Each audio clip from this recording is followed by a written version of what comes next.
man.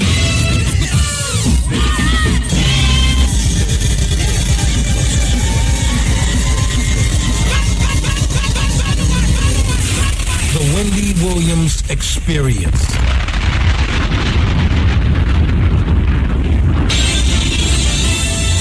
And now we're pleased to bring you our feature presentation.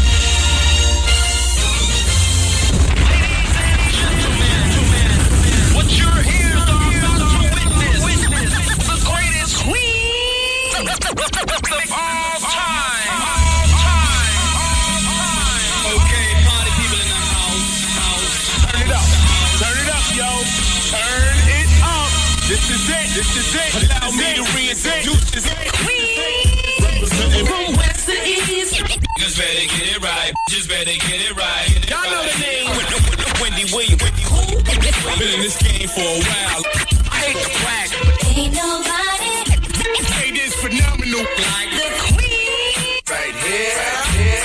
Who the brother says with so much drama? From yo back to yo, y'all heard of the number one female. Been doing this for years. Barbershop, beauty salon. Who the brother says with so much Again and again. Wendy Williams, bringing your name up. A lot of you haters scared to death. She at it again. Wendy Williams. She in it to win. Wendy Williams. She back and she staying. Wendy Williams. The ain't playing. I like to present you the winner of the Game Chief of the Year award. Once again. Introducing the queen. Oh yeah.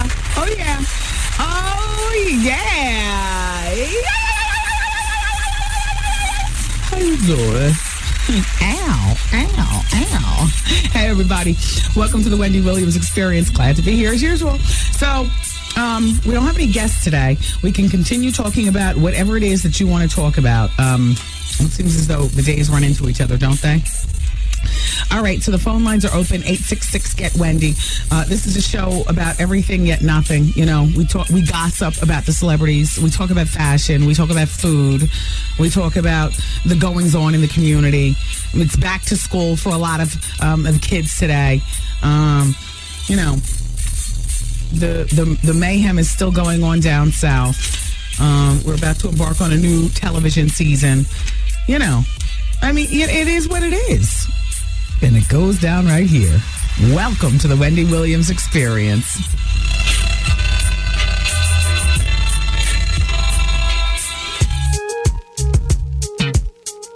Joy to be, I want to be near you.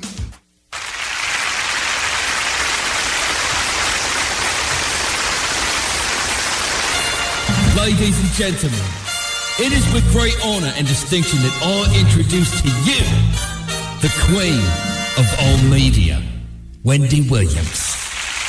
All right. Ooh. Ow.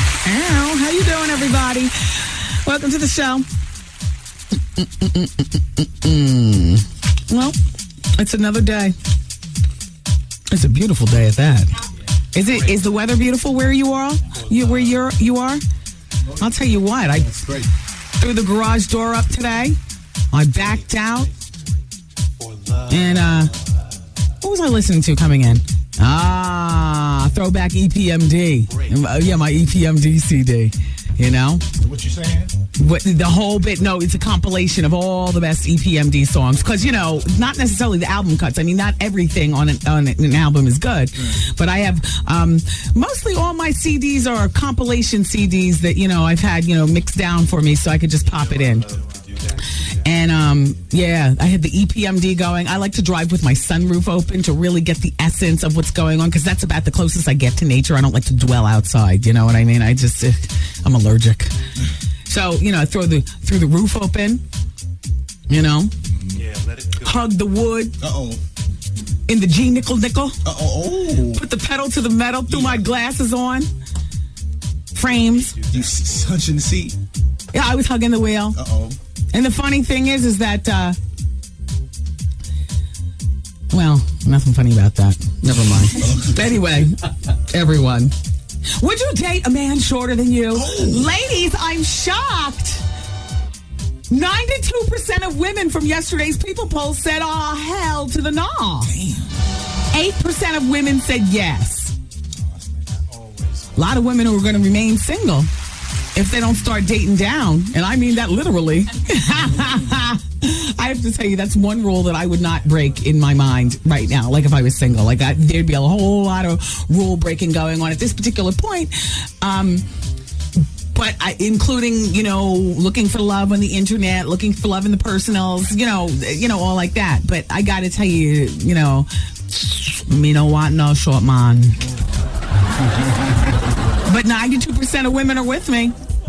And 8% of women said, yes, I would. Man, the new People poll question is for you on the WendyWilliamsExperience.com.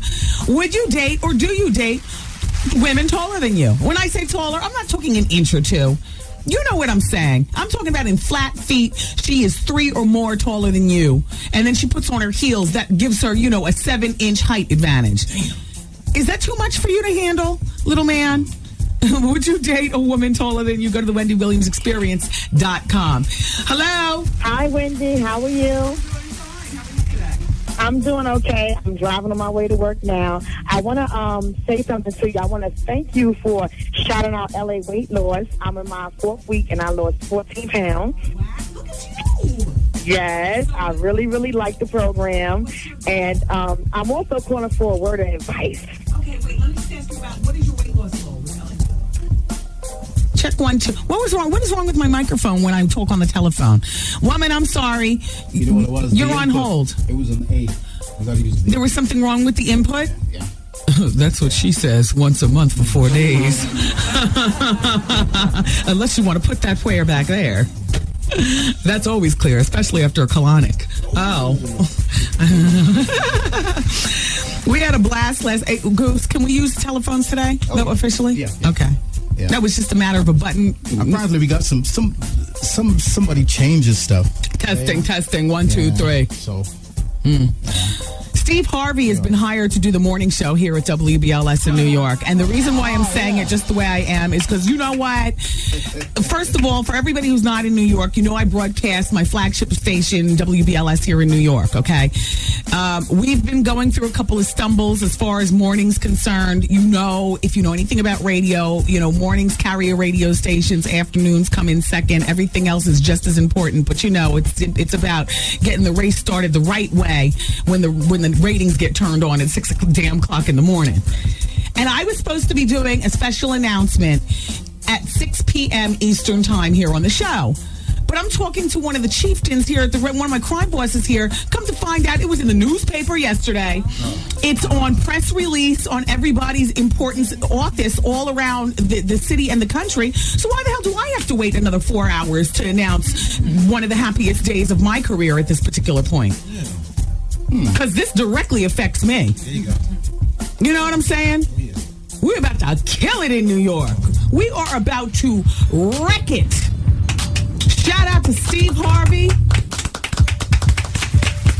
Bring in the heat. That's right. Jeff Fox, I hope you're saving every dime. Oh! Because using this chick you work with, you're about to be out of a job. Easy. And you youngins in New York doing that youngin music at the hip hop and the R&Bs. Okay, it's a wrap. It's still, at the very least, we're about to weaken your situation. Fire. Okay. Easy. Okay. Easy. No. I've waited for respect to everybody who's been before Steve Harvey, but I've waited for something I can brag on. You've been holding your tongue. I've been holding my tongue. I've been holding. Take the words of Vivica. I've been holding my tongue. And I've been back and forth with my radio crime bosses here like, please make this happen. Yes. Because people think very, very long and hard before they're willing to back up a Brinks truck. Oh, there's the phone. Vinny, you can't stop it now. It's already out there. I'm disappointed. I've been holding my tongue. But doggone it, Steve Harvey is in New York City. What? The boss wants to know if you can hold it until 6, please. I'm going to do it all day, so don't worry. I'll be just as enthused at 6. I've been working here 4 years and waiting to be this damn happy about a morning show. Okay. I've been holding my tongue, y'all. 4 years and 4 morning shows. Easy. No! You're the man. No, he's the man. He's the man. And the rest of the men who run this radio station, you're the man. Men's. Shout out to Vaughn Harper. Vaughn was part of the convincing too. Are you kidding me? Me and Vaughn used to meet on a regular basis. Up the street in the diner after midnight. Oh. Vaughn, look, they got to do something. They got to get... Vaughnie. Pass the mustard, Vaughnie. We got to get Steve Harvey on our radio station. Really. I mean, it's just going to really be something. Me, you, Steve. How you doing, Vaughnie? All right? How you doing? You know, I talk with my girl Champagne. No, really. We've been having our own little secret meetings here with the jocks. Yeah. So Harvey is in the building. Yes. I mean, he's not physically in the building right now. Yes. He's out there moving into his new luxury penthouse that the radio station purchased for him. He told me in the bathroom he's here to win. Oh, He please. said, I ain't here, brother, to play no games. Please believe. Yes. Please believe. Yes. Please believe. We're about to rip somebody a new behind hole. Oh! How you doing? All right.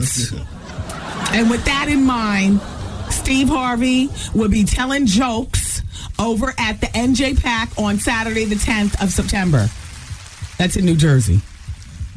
And some more, the Queen of Comedy will be telling jokes right along with him. We got the King of Comedy and the Queen of all media on one radio station. Wow. And the king of the quiet storm. And the King of the Quiet Storm. You know better than that. That's all I'm saying. Led by the King of all programming. Yes. Yes. And king of all general managers. Yes. Yes. Yes. And king of all queens. How you doing? The King of all queens. That's all I'm saying. I am thrilled at this point about the direction of my radio station and you know, I just am. I just you know, it's been a long time coming. Yes. Hey, Harvey. We got to fix the telephones. Look, Steve Harvey's not going to be putting up with this stuff. No, you know. You know what I'm saying? Okay, I'm going to tell you this too. Uh-oh. Radio station's building a studio for me and Steve. It's right there. Oh! Yeah. Shut up. It's going to be high-tech. Yo, me and Steve are in on the meetings of where the microphones need to be placed and all like that. The foreman and the architects, everybody's got their pens and their miters and you know all that C=MC² crap out. Yes. The microphone positioning and the positioning. We're going to be able to looking out that big look at the big window. The fabric of the carpet, what we're going to have on the walls. You know? Yeah. Oh my gosh. Crazy. My radio station, I'll tell you what. They are backing up the Brinks truck for this entire operation. Yes. This is just a wonderful, beautiful day here in my little world. Those call letters are about to shine again. Yes. Yes. Well, he says we be black like Steve. I've always said Wendy's best look station. There you go. Both. They share. Yeah, we'll share. All right. And by the way, there's a W and an S in WBLS. So, you know, you can flip that any way you want. W for Wendy and the S for Steve. Wow. And we do it like that. Yes. Mm-hmm. All right, everybody, keep it here. We're back on track in the next break. Sorry about that. Wendy, man. I met up with this guy. We were together. We were at his house, and why do you think his thing wouldn't work? You think maybe he's... How you doing? The Wendy Williams Experience. Oh, gosh, please, Vinny. I'm going to talk about it again. You don't have to come in here. Steve Harvey's coming to BLS. Today is the big announcement date. They wanted me to wait until... Huh? Give him a mic. Give Wendy a mic. What did you say, boss? No, well, just go ahead. See, the thing is, Vinny, is that I had no idea you guys did an email blast and all that other kind of stuff. I appreciate your enthusiasm. I waited. I was holding my tongue. I appreciate it. Thank you very much. Thank you. Actually, while I have you, well, no, never mind. I'll talk about it later. I'm going to the Apollo tonight. Oh, are you? Gerald Levert's performing. I'm doing, there's a... You know, I don't know whether, is this general seating up at the Apollo tonight? Oh, like, can people, am I supposed to be saying that? Oh, I'm not sure. You're talking, not me. Apollo's the place to be tonight. Gerald Levert's performing. And we're celebrating some drinks. Yes. Yeah. smeared off and all like that. All right, proceed as normal. All right. Yeah, thanks for the announcement, Win. All right. Well, can we at least say Steve Harvey's start date? 19th. September 19th. September 19th. Drop the ball. Aye. You can play the thing. All right. We're about to annihilate, boss. Yes. These are about to be like some of the best numbers that you've ever seen. The king of comedy and the queen in the afternoon. That's right. How about that? Yes. King and queen. Yes. And Vinny Brown is responsible. Vinny Brown. One castle. Yes, exactly. All right. I'm very excited. Yes. It's Vincent. All right, everybody, it's the mighty 107.5 WVLS, today's R&B Classic Soul, and the home of the Steve Harvey Morning Show and the Wendy Williams Experience in the afternoon. So it's Thursday, and that means it's Pepsi Thursday. We love Pepsi. And Pepsi and WBLS want to send you to the New York Urban League's 35th. That was, the best week of mornings while he was here. Yes. That was the best week of mornings. You know what I mean? And I know they were trying out people. They tried out a whole bunch of people. But after I heard Steve, I was like, why are we trying out? Why aren't we, why aren't you guys, meeting, powwowing, figuring out where you're going to get the money, how we're going to make this happen? We got to make this happen. You can't dangle this carrot in front of the listeners and me, because I was listening as a fan. You know what I'm saying?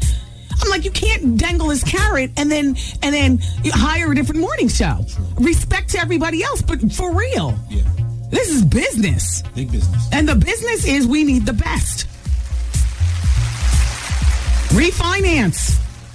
I mean, Yeah. Just don't mess with my money. Uh-oh. But, I mean, get Harvey here. I mean, what is that, movies, TV, radio, on the road with the comedy? You know what I mean? Got to keep them suits going. That's what I'm saying. That's an expensive suit job, and the hair is meticulous. Yes. He travels with his barber. And his barber and all of his henchmen wear the suits, too. And hats. Yeah, and the hats. They have the big suits and the hats and all the colors of the Easter rainbow. Yeah, yes. Yeah. I love it, though. Yeah. I love it. I listened that whole morning, or that whole week that he was filling in. And I was like, you've got to be kidding me if you're going to just let that go. We worked together in L.A. Yeah. Steve was on the beat, and then I was on the beat. Well, I'm still on the beat. Yeah. You know what I mean? That's all I'm saying. Caller number 10 right now is going to the New York Urban League's 35th Annual Football Classic at Giant Stadium. Hampton University versus Morgan State. Oh, this is a big game, New York, New Jersey, Tri-State. September 24th. That's 5 days after Steve Harvey starts here. Yes. Okay. Stay focused. Yes. Understand how it's about to go down. They got the great halftime show there at that game, too. Caller number 10 wins right now. Steph's got the phone. I think you and Steve should go bowling with me one Thursday. No, please. I mean, you hold down the bowling alley. We got that. Shout out to everybody that was at the Wendy Williams Comedy Experience last night. He did a good job. Shout out to Ken Black. Yeah, what was going on with Ken Black? He was upset? Yeah, a little upset, yeah. Hi, Ken Black. Goose, when we play some music, you got to fade down the other. See what I'm saying? Oh, I was back there, sorry. No, starting September 19th, this is a new radio station, and everything's got to be tight. Yes. Yeah, no, I was looking for something that we did. Oh, okay. Go to the WendyWilliamsExperience.com. No, the music's too loud. Nobody can hear. Go to the WendyWilliamsExperience.com. For what? I'll be bowling tonight in Union. Oh, yeah. Yeah, the full line of stuff is going on there. All right, so this is what we need to do. Is that the first time he hit the stage, Kev, last night? Yeah. Well, it was our 1 year anniversary. Yes. Jamie, the owner, came up at the Laugh Factory. Pop bottles. Yeah, we popped bottles and stuff like that. Yeah. I mean, it was what it was. It was very fun. I had a good time. I didn't stay as long as I usually do. I was only on this, the Radiothon. It still has me going. Yeah. Yeah. I mean, you try to hold it together, but your insides still are, you are how old you are. That's true. The rings still say, need your sleep. The rings around the trunk, exactly. Still say, you need your sleep. So I went home and, Anyway. Tonight, though, it's showtime at the Apollo. As a matter of fact, not actual showtime. I mean, as a matter of fact, I have what all's going on there. What is this? Yeah. something with Tangeray. And the point is that Gerald Levert's going to be performing for 1 hour from 8:30 to 9:30. I know a lot of women really love Gerald Levert. You know, you can say what you want about him, but, you know, that's a nice piece behind. Yes. Yeah. He gives a good show, too. And he's a good-looking man, and there's something sexy about him. Like, if he lost weight, it just wouldn't be the same Gerald. Yeah. Sexy. He's got all that wolfy hair around his face. Normally, I'm not attracted to the hair and stuff. Mm-hmm. You know, I like my men clean-shaven. Not Gerald. Mm-mm. Nice. See you tonight, Gerald. Oh. Gerald, did you used to put it down with Monique, though, for real? I just don't picture that. You know, I think people make that association because, you know, big and big. But why does big want big? That's a whole lot of rubbing. Yeah. They have a limited position. Look who's talking, though, me. You know what I'm saying? We're big and big. No, but you know what? But Gerald Levert, no, the reason why I say that is not the big and big. That was a silly joke. Because he gets crazy access to crazy, you know, what's a whoozin'. You know, why settle for all the frustrations of a showbiz chick? You know how Gerald is. You know, do me, put your ring back on and leave.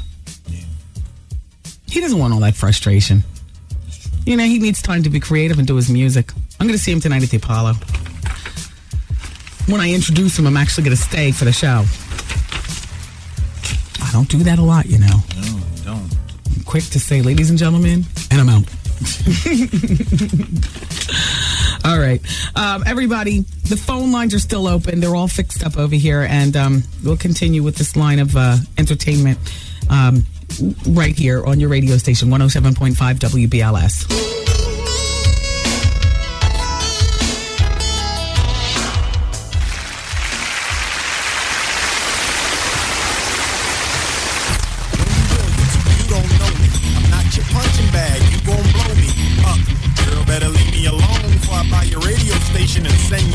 Wendy Williams, experience.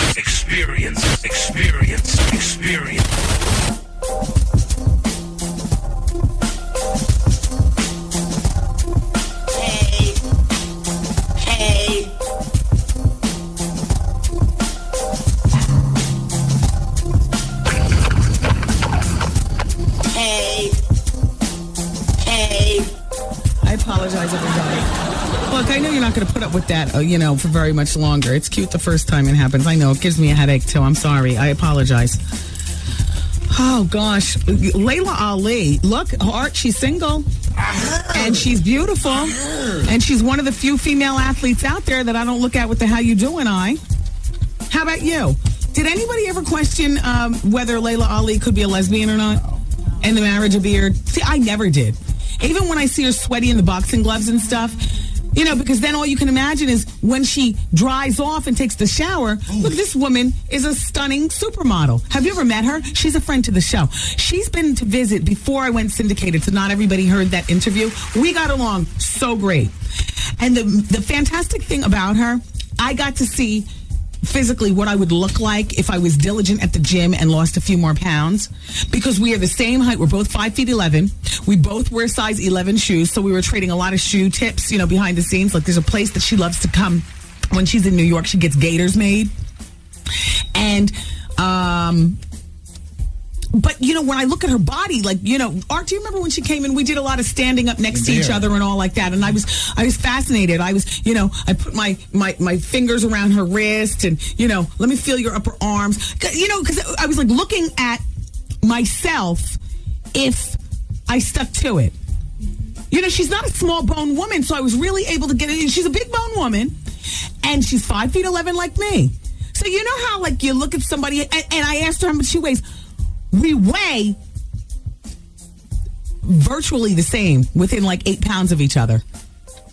But if I just, you know, the gym can rejudge your weight. You know what I'm saying? And I'm looking at her and I'm like, oh my gosh, I'm a mess.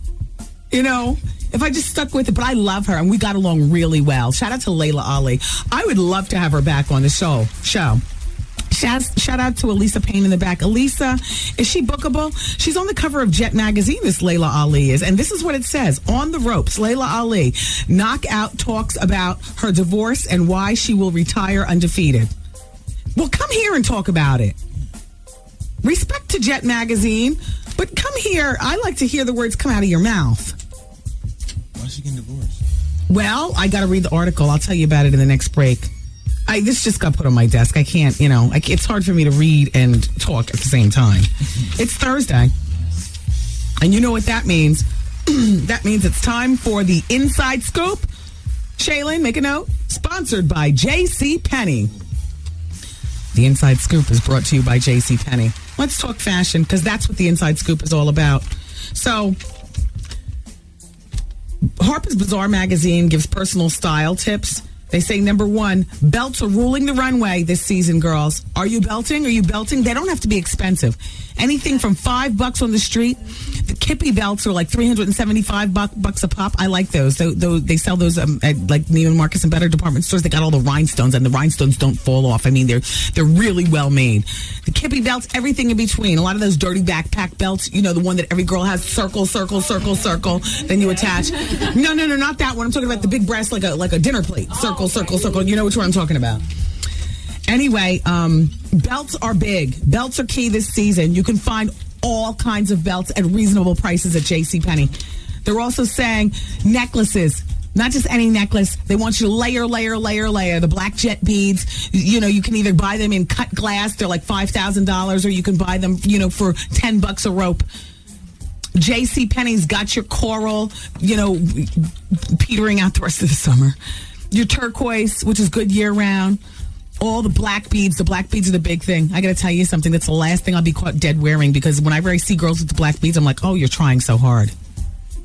It's like weird with fashion. Because on the other hand, like I got cowboy boots. You can get them at JCPenney too. And I put them on yesterday, and I said, I can't do these. I said, why do I feel like I'm a walking fashion copycat or something, as opposed to like being an individual? Like, I feel like I'm in a costume. I can't do it, not yet. But if you're down with the Western look, JCPenney's got that. But I'm back to the necklaces. So they say the goal is to frame your face with something gorgeous, not gaudy. Oh, we'll see. If it's gaudy, it's for me. They want your necklaces to hang. Also, empire waists. Empire waist is where, it's tight right underneath your boobs, and then everything else just kind of hangs. That's the empire waist dress. It's fitted around your breast, your dress. Fitted around your breast, tight under the boobs, and everything else just hangs. I did away with the empire waist once I got on LA weight loss, I got to be honest with you. But that's big for the fashion season. Empire waist. Fur. Or faux fur. JCPenney's got the faux fur. What do you need? A wrist full of bangles? That's what's in for the fashion. That's according to Bazaar Magazine. Do you understand what kind of bangles, how many bangles you can get for your buck over at JCPenney? They want you to feel romantic with the lace, and they, when the weather turns cold, they say a coat is an integral part of your look. And of course, you got to draft your budget. And so when you're thinking of fall and winter fashion, think JCPenney. Because as far as I'm concerned, the biggest thing on this list that I just read for you is draft your budget. You let your money go further than ever at JCPenney. What do they say? It's all inside? Yes. It's all inside. And after you get your fashion look together, go over and buy yourself a bath mat. I said it's all inside. And go get your highlights done up at the JCPenney salon. Oh, yeah. It's all inside. Fantastic, JCPenney. Thank you so much for patronizing the show. It's all inside, everyone. It's all inside. That's the Inside Scoop, brought to you by JCPenney. It's all inside. From your beads to your bangles to your jewel tones, your jeans, and your bath rugs, and your highlights. It's all inside JCPenney. And you'll have money left over to go out and get something to eat with your friends afterwards. Watch. It's all inside at a nice price. Yes. All right. The phones are open, everybody. 866-GET-WENDY. Advice hour is coming up next. Keep it here. Sway Wendy, man. I've been with my boyfriend for 14 years, but he's so lazy. It's driving me nuts. I can't take it. It's driving me lazy. I went away for the weekend. I left dishes in the sink. I came back 2 days. They were still there. He don't sweep the floor. Dust can pile up on the computer. He does absolutely nothing. He does nothing. The Wendy Williams Experience.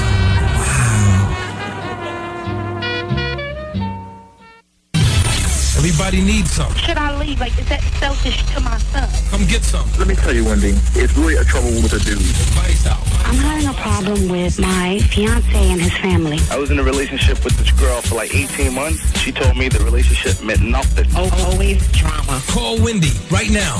1-866-GET-WENDY. Fax Wendy at 866-WENDY-FAX. Wendy, can you give me advice on plastic surgery? Yo, what's up? This is Junior Reed. What's you doing? No, how you doing? How you doing? Yes, that was a good one. How you doing? Yes, that How was you good. doing? That was good.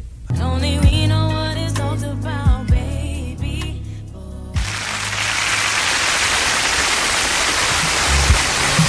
Okay, it's the Wendy Williams Experience here. Hey, everybody.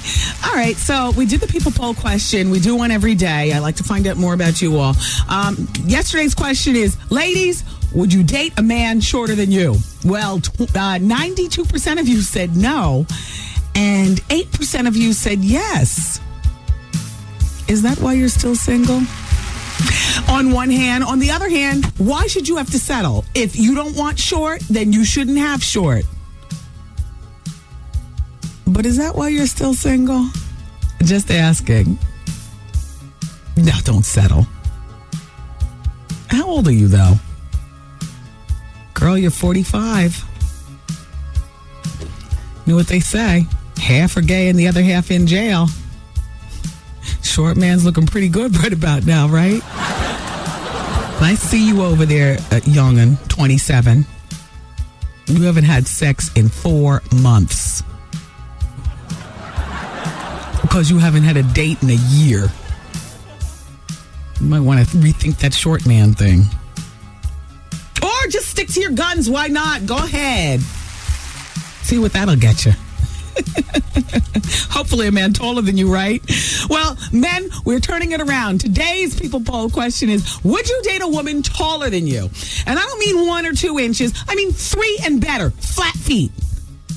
Knowing that she likes to wear heels, so she's good for 4-inch heels plus 3 inches in height. That's 7 inches taller than you, little man.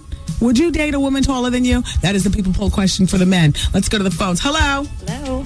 Hi. Hi, Wendy. How you doing? I'm good. Welcome to Advice Hour. What can I help you with? I was actually calling. I have a 12-year-old daughter, and I hear you talk about shoe sizes.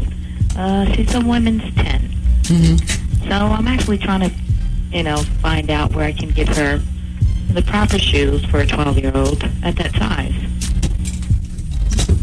Oh, I don't know. You're asking the wrong person. I mean, size 10 is a normal size shoe, so you should be able to find that any place.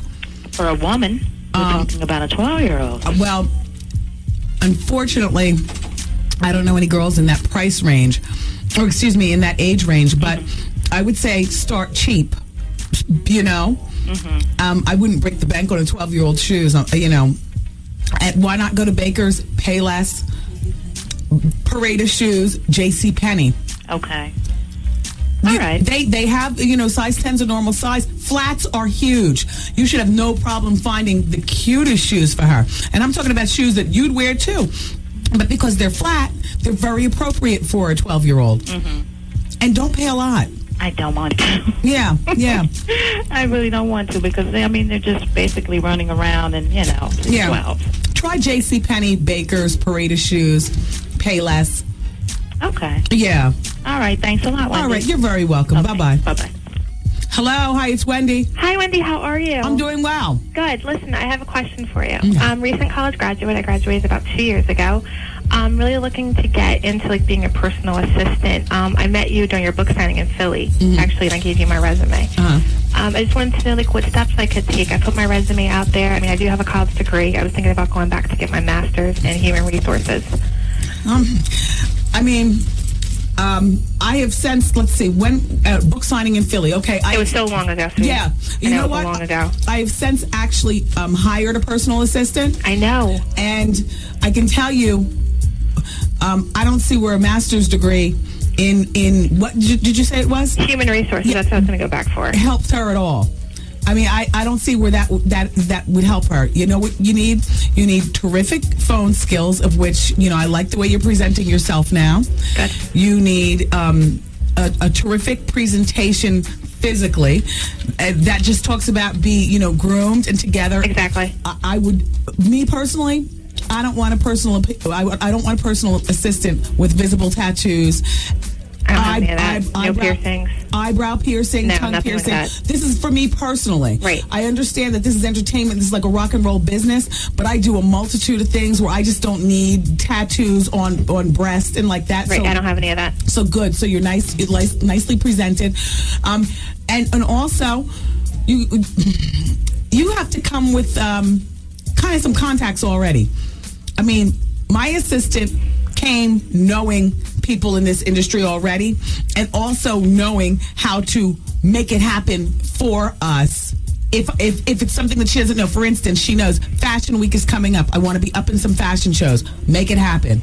You know, it doesn't sound like you're experienced enough to be a personal assistant. But I mean, my parents didn't let me work when I was in college. But if you spend time doing more schooling, you're really not going to be in it. And I turned 25 in December. I know that I don't want to say old, but yeah. Well, you know what? I know, like, my girl is going back to school. She's going to take some public relations courses in conjunction with already working with me, which I love that she wants to continue learning, and growing. Where do you live? I live in New Jersey, which is right by Philadelphia, so even New York. I've been to New York several times. I'm really familiar with the area. I don't know. Lauren, how did she become a personal assistant? It's all in who you know. And living in New Jersey next to Philly, I would advise you want to be a personal assistant to who first? To what type of person? Like someone like you, an NBA player, something like that. Like, you have to, and I go to games, I network, I try to do the best I can. Yeah, those people are usually friends of the family. Exactly, yeah, I know. I mean, unless you are an extraordinaire, you got to get somebody long in the tooth and tired of using their family. Those are usually friends of the family. I don't know what to tell you. I would not make that a goal in life. I would concentrate on other things. Maybe you do need to go back to school and don't let go of your plan B. But by the same token, I don't mean to talk you down from your dream, but we got to be real about this. Right. Yeah. So what's your plan B? I would go back to get my master's degree in HR. In human resources. That's what. I mean, I love to work for a radio station, but like personal assistant, traveling, going with them, doing what they do. Working for you. That's why, I wanted to go. I made it go. Like, I took off from work to go and meet you. Yeah, that's, you know what, though? You wouldn't be working for the radio station. You'd be working for the individual. And that's what I want to do. Exactly. Yeah. And I'm all for it. Like, I have no ties, no kids, not married. Yeah, you know what? Go back to school, get your master's degree in human resources. Try to push your way into as many, games and whatnot as possible down there with the 76ers. Try to get back and forth to New York. Talk yourself up. Try to push your way into parties. I mean, part of a personal assistant is being like a little pit bull. So, if you're really bad, then you'll end up at a puffy party next week. And because if I met you in there and you told me, well, I finagled my way in there, I'd be like, oh, all right. Well, give me your number. I might call you back. Okay. And I might, no, not you, not me. I'm just saying, you understand what I mean? Right. You got to be aggressive. Thank you. Don't give up your plan B, though. All right. Thank you so much. Take care. Bye. I didn't want to disappoint the girl. Hello. But, that plan B is a lot stronger than plan A. Yeah, I didn't want to, I would furrow my eyebrows, but the Botox, it's got me frozen in facial that I want to go, huh? Hello? Hi. Hey. How are you? I know that, radio stations can't say really what I want to say on the radio, but I did email Artie. I'm not on the air right now, so I can tell you my email address, right? No. This is Advice Hour, though. Okay. Oh, this is Advice Hour, but okay. But listen, Wendy, when you get a chance, go to Artie. Juicy Linda is the email address. And I stayed with you that night of the hurricane. Thank you. It was really good. I donated, and I'm still doing little things that I can do. But you did a great job, and you kept it entertaining. Thank you, Juicy Linda. You're very good. But thank you for being here. Art, look at your emails. Look, Juicy Linda. Turn your radio off. Hello? Hello? Yeah, turn your radio off, okay? Okay. All right. Hi, it's Wendy, and it's Advice Hour. Can I help you? Hi, Wendy. Oh, my God. I cannot believe I'm talking to you. Good. Well, thanks for being here. What's going on? Well, I've been in a relationship with a guy off and on since I was 14, and I just turned 27. Mm-hmm. And I just recently found out a couple of weeks ago that he had been cheating on me. Gee, do you think? After I had because he was in jail for 4.5 years. Oh, okay. And I did the last 2 years of his jail stint with him. Mm-hmm. Well, where were you during the whole 4 years if you've been with him since you were 14? Well, I left him alone because I have 2 kids with him. I have an 8-year-old daughter, and I have a 3-month-old baby. I just had her. Okay, stay on the phone, though. Keep your lips up at the phone because you keep fading in and out. Yeah, I'm on my cell phone. I'm on my way to work. I know. Okay. All right. So where are we going with this conversation today? Because I found out that he was cheating on me. And I took the girl, when I found out, I called her on the phone, and I took her out to dinner. Oh, whoa. Because I felt like if I was going to be a grown woman, so could she. So I took her out to dinner. We had a chance to sit down, and I found out, like, vacations that they had took together. And I found out that he went away with her the weekend of my birthday, right after I had our baby. Okay, now how do you react to this woman sitting across the table? I mean, had you already had a drink or two at that point? I don't drink. Okay, so did you feel, and you made sure you plied her good, right? Yeah. So she talked real loose-like, right? Yeah, and she was an adult, so she was 40. She's 40 years old. Yes. My boyfriend is 30, and I'm 27, and she's 40 years old. So you weren't angry with her; you were angry with him. Yeah, so I didn't want to do anything with her. I didn't really want. I didn't get angry with her until a couple of days ago. Okay. Until I found out that she had still been calling him and still trying to contact him after me and her both confronted him, and he explained that he wanted to stay home with me. Okay, so what's your question to me today? I'm trying to find out, I can't let it go. Like, I told him I was going to forgive him and that I was going to stay with him, but for some reason, I just can't seem to let it go. He knows that, which is why he's still walking all over you.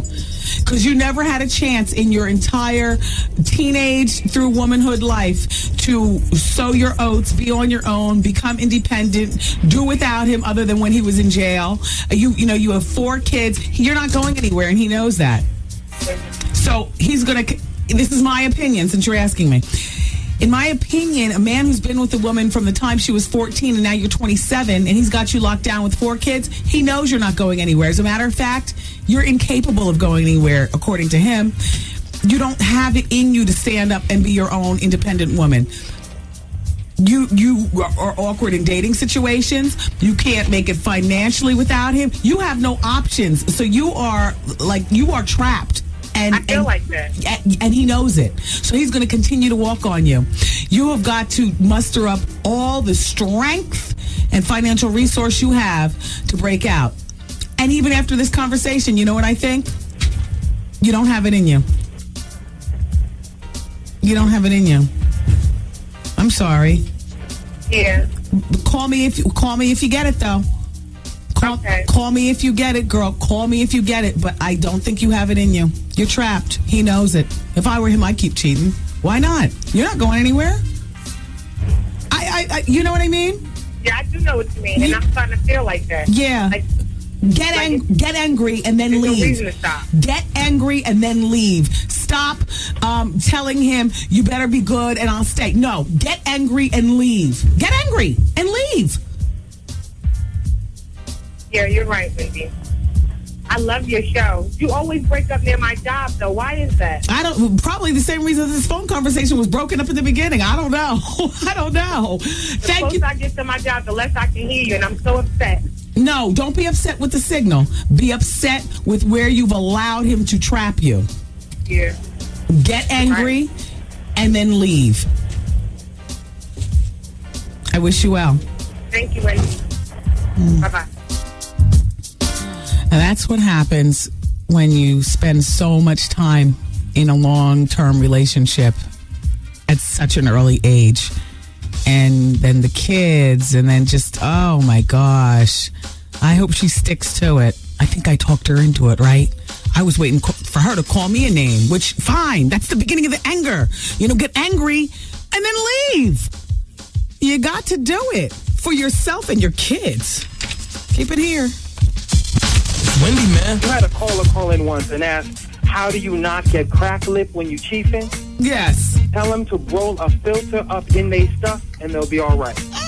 Thank you. You welcome. I mean, they thank you. The Wendy Williams Experience. AutoZone. Oh, yeah. It's 107.5 WVLS, today's R&B classic soul, the Steve Harvey Morning Show, and the Wendy Williams Experience. Oh, yeah, we got it all. Steve, if you haven't heard, begins his time here at WVLS beginning September 19th. I'm so excited. And you know what? So is Erica. And so is her friend Karen. Listen to this note that they sent me. Girl, we are so... Look, there 6 O's in so. Very. There are 4 R's and 4 Y's in very.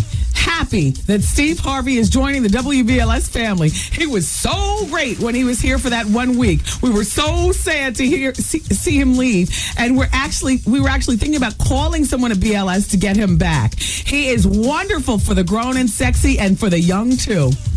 Let us know. We love the show. It's from Erica and Karen. P.S. Artie, how you doing? And P.P.S. Wendy, you look good on Monday morning on Fox 5. Thank you. Thank you, ladies. You see what I'm saying? The face of New York radio is about to change, and the ball's about to be right over here in this cheer court all day long. All right?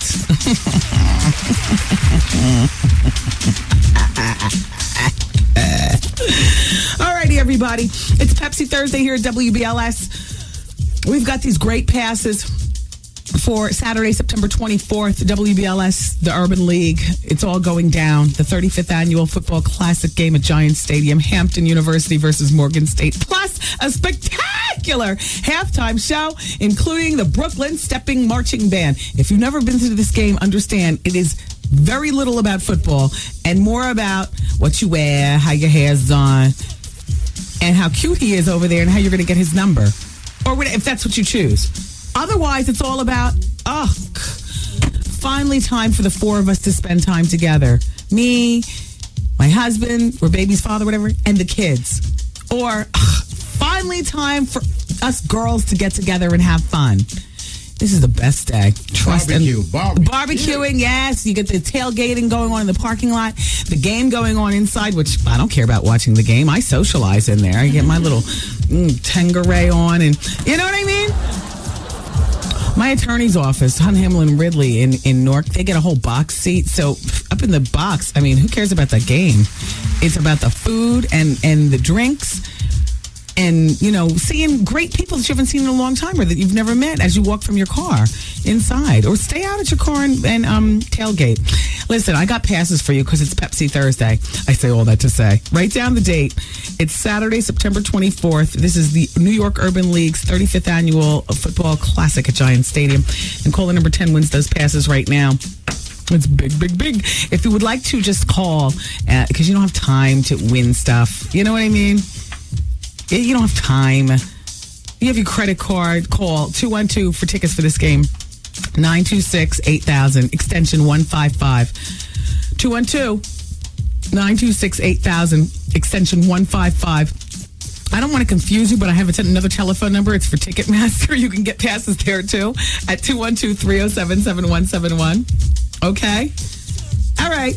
Everybody, keep it where you got it because we're in the midst of Advice Hour right here on the Wendy Williams Experience at 107.5 WBLS. The most continuous music starting now. Today's R&B and classic soul. 107.5 WBLS. Brothers and sisters, taking it back, baby. Taking it back. Taking it back. Old school short shot. Yeah. The rhythm, the rebel. 2, 3, a little play from back in the day. And me, it's Wendy, man. Wendy Williams. The Wendy Williams Experience.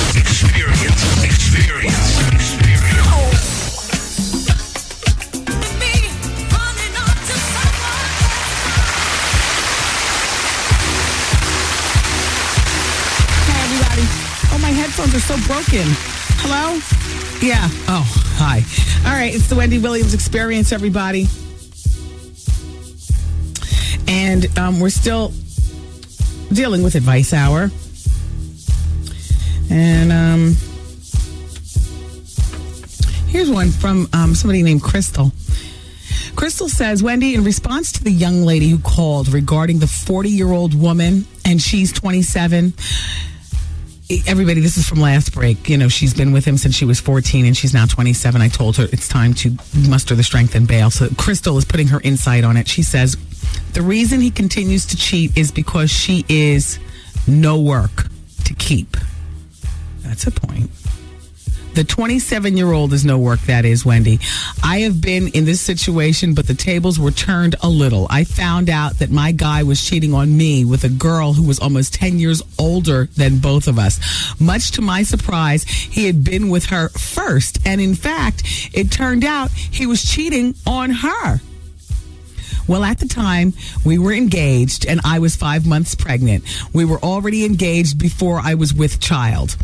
And I was very vulnerable at that stage. After the birth of my son, I left that man, and the other woman decided to stay with him. Well, I asked the ever so famous question we all ask when cheated on. Why her? I asked. His response to me was, she is no work. He can do whatever he wants, when he wants, with whomever he wants. And she will be there forever. She will never leave him.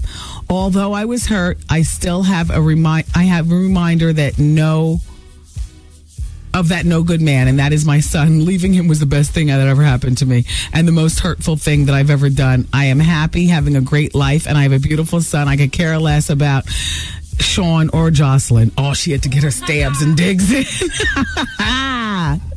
And he's still cheating on her to this date, 4 years later.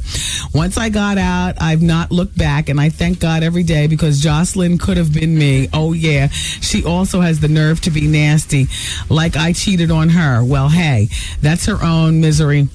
Yada, yada, yada. If the 27-year-old girl stays, she deserves whatever he gives her.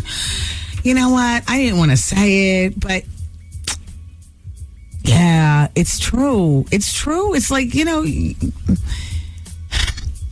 and she said that she doesn't drink. How are you not going to drink and be caught in something like that? I would think that. You know what I mean? I mean, I'm not encouraging, you know, if that's, you know, not what your deal is, but, you know, to top off all the nuttiness, she's doing it sober. Like she has nothing to blame it on. Yeah. That's really unfortunate. Woman from the last break who's 27, I hope that you've mustered up the strength to try to break that cycle and leave, okay? All right. I gotta be honest with you. During the break, I had to go to the bathroom, and I kind of let the faxes pile up, and now I can't seem to find what I did with the advice faxes, but I still have time on this break, right, Goosey? How much time do I have left? You got about 7 minutes. All right. 7, 8 minutes. 7 or 8 minutes? What are you talking about? 3:45. Make it. Art, can you stay in the room, please? Goose is flying blind. He doesn't know what he's saying. He doesn't know what he's doing. My mind was on this, you know. Oh, please, Goose. Your mind is in Trinidad.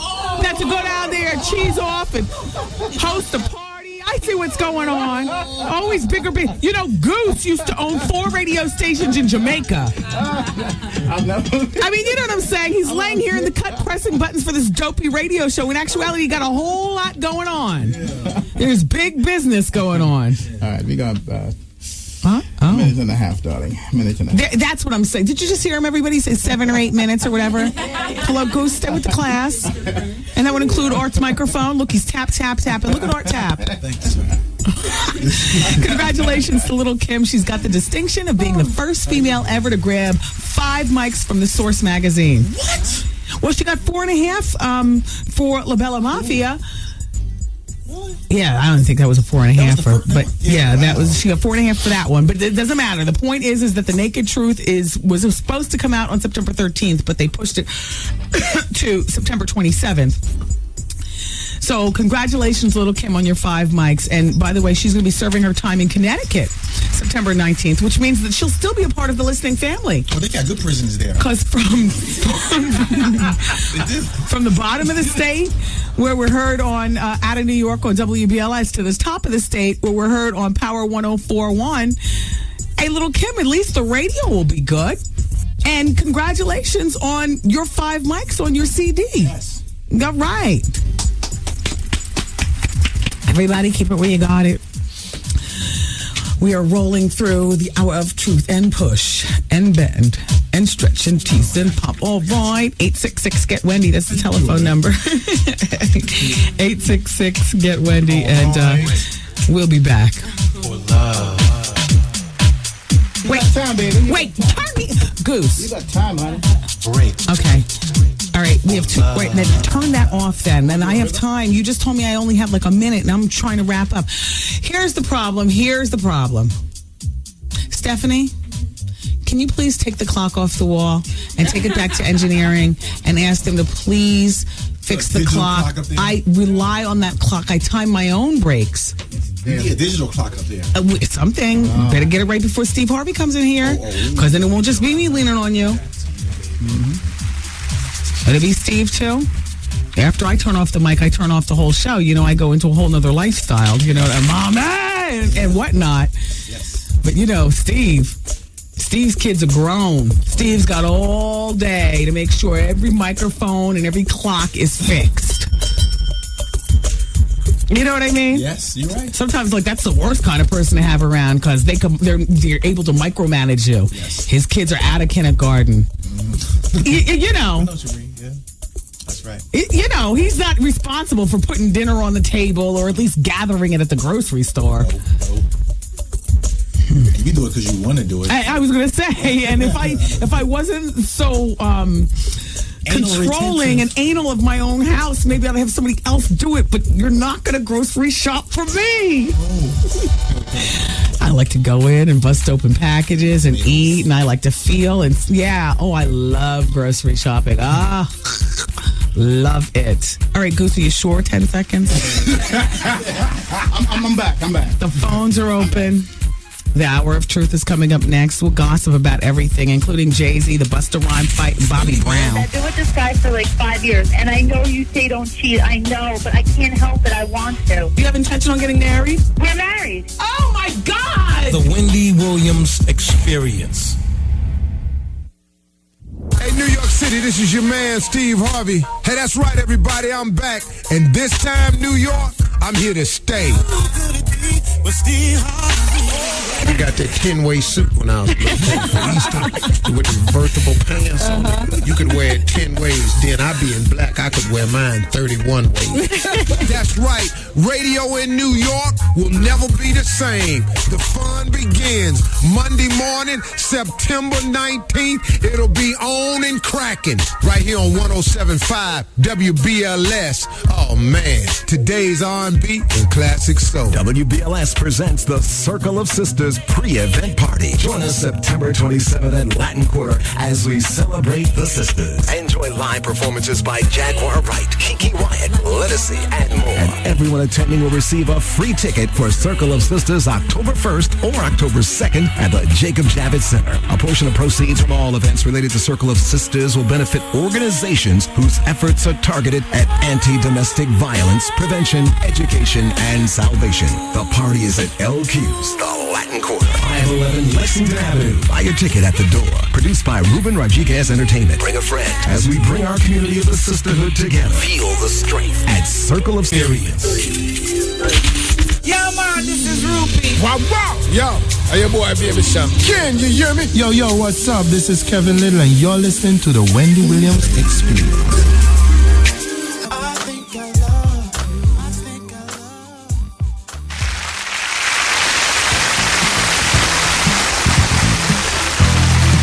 Everybody, it's the Hour of Truth here on the Wendy Williams Experience.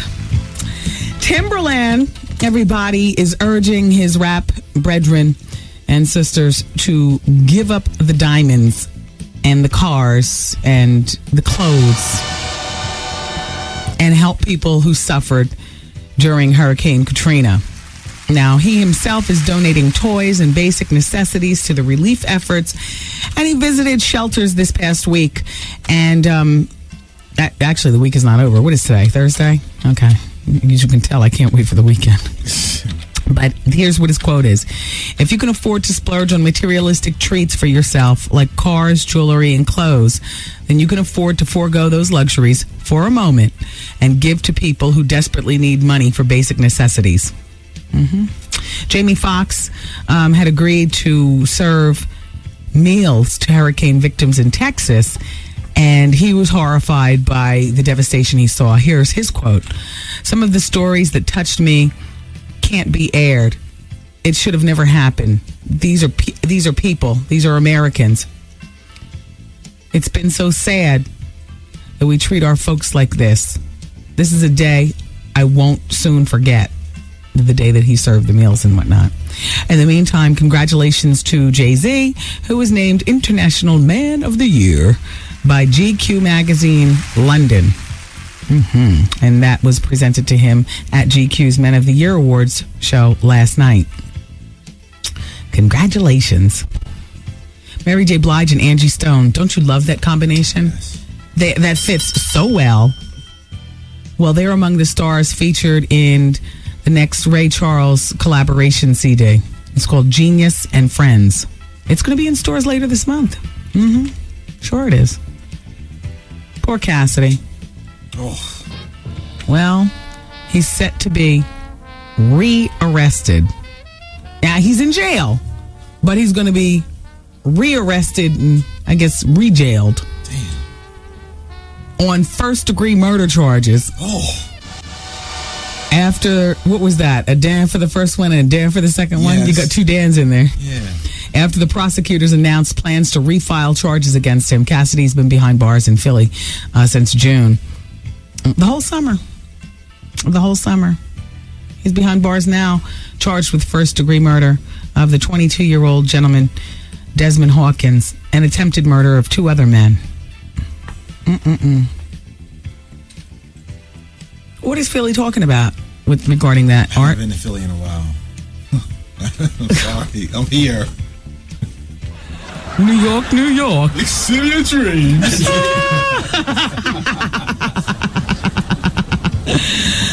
Oh, man. Tonight's the night I've been looking forward to on Kathy Griffin's The D-List. Tonight, they're going to show footage of Star with Al when Kathy worked the Oscar red carpet with Star, and Al was, in the background the whole time. Right. There's going to be jokes over at Bravo, the D-List tonight. And I will be there. And a special shout out to Lewis, who works at the Masbeth, Dwayne Reed, the whole staff over there. Lewis loves the D-List as well. Here's a note from Adrian. That's a man. Last name Lloyd. He says, Wendy, I think yesterday's People Poll question is a bit misleading regarding the results. According to the Center for Disease Control, the average height of a female is 5'4" and 165 pounds. Oh. With this in mind, how many women want to date a man who's 5'3" or shorter? I don't think that's been the average height since George Washington. Is it? Is that the average height of a female? No. 5'3"? 5'4"? And that's the average weight, 164 pounds? Not in Mexico.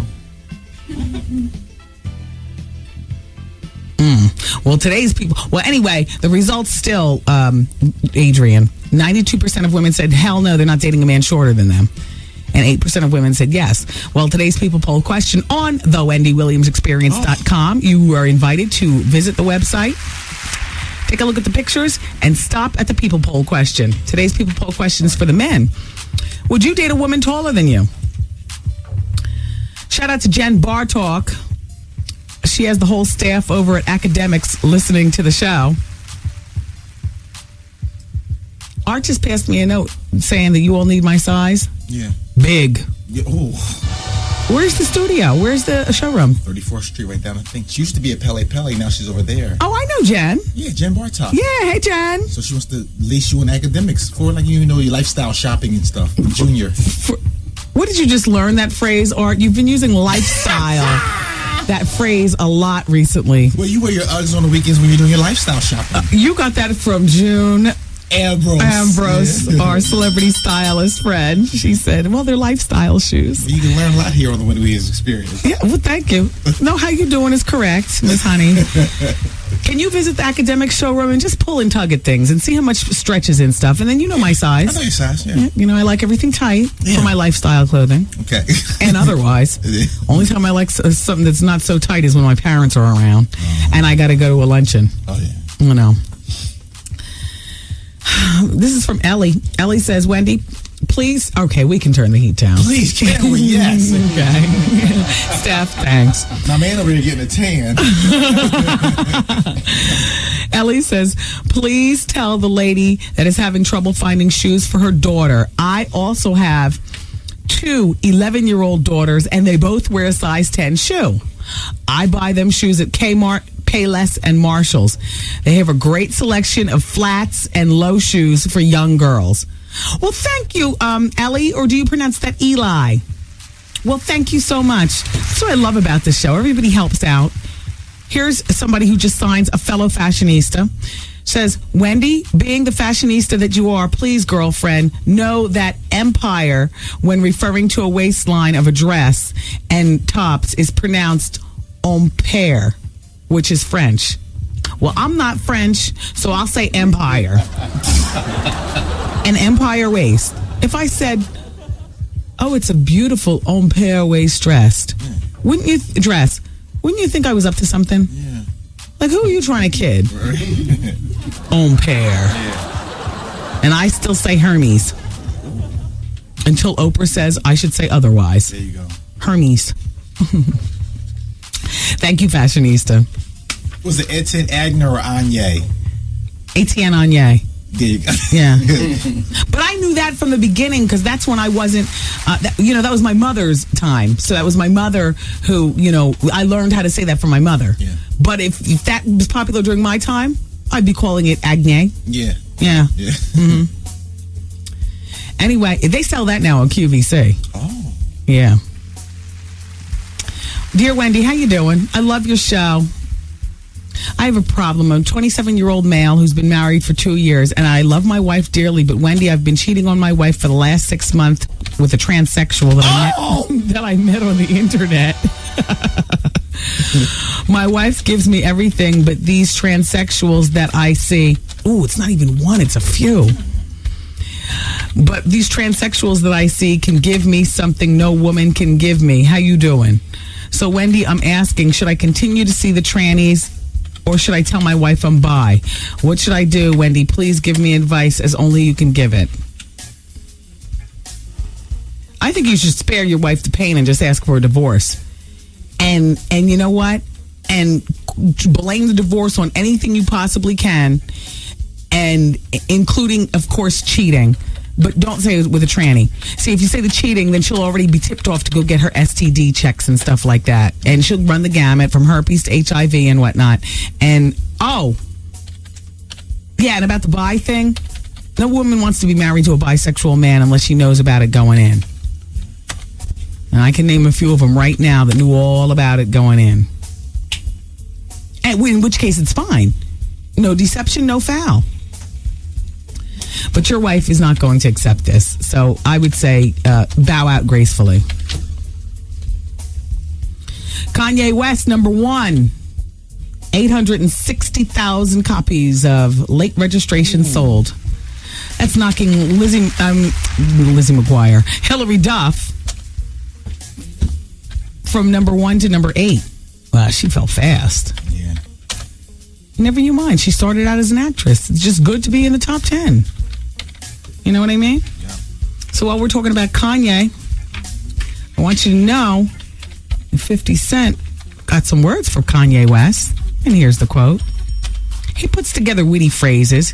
He's a great talent as a producer, but I still don't know who Kanye West is when I listen to him. By listening to his records, I don't know him and who he is. I know he's been in a car accident, and that's what I know. Well, we know you've been shot 9 times. Yeah. That's what we know. What else do we know? Yeah, he's been with Vivica Fox. Yeah. So we know you kiss and tell. Do we know any more about Kanye West? Super producer. He's a producer. Chicago. Yeah, he's from Chicago. Yeah, 50, he shares about as much information about himself as you do about yourself.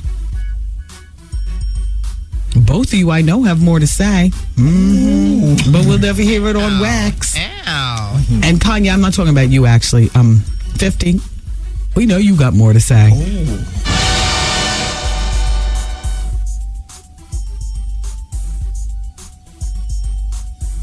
Mr. Muscle Man. So 50, you know, he's been talking about Mace being perfect for G Unit, blah, blah, blah, so on and so forth. But he's still talking about Kanye West. Here's some more. Uh-oh. I feel like Kanye is successful because of me. Hold on. This is important. After me, hip-hop fans was looking for something non-confrontational. And they went after the first thing that came along. And that was Kanye West. And his record took off.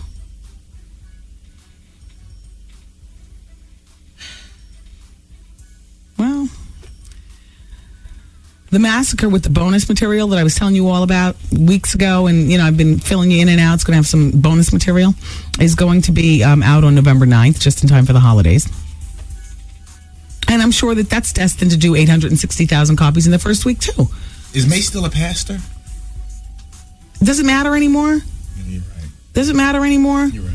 I just thought he was, I didn't know. The fans will consume whatever you put out there blindly. Yeah. Some of them. Some of you all. You know what I mean? A lot of people don't remember Mace being Murder Mace anyway. Like a lot of people listening, look at the Girl Fridays. Look at the Girl Fridays. I remember him being hardcore. You don't I remember him on Bad Boys singing in the Rugrats line. That's it. I don't remember. See, the Girl Fridays are like all in their early 20s. Okay. So if Mace does go G Unit virtually, this will be your first introduction to him, pretty much, right?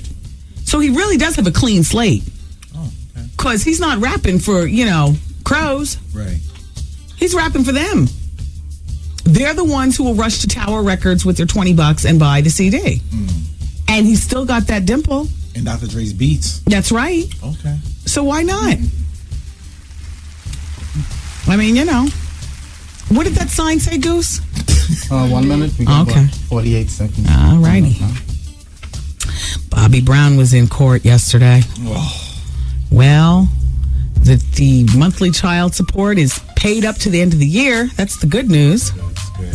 $5,000 monthly. Paid up to the end of the year. And the educational fund for the kids is almost paid. It's almost, yep.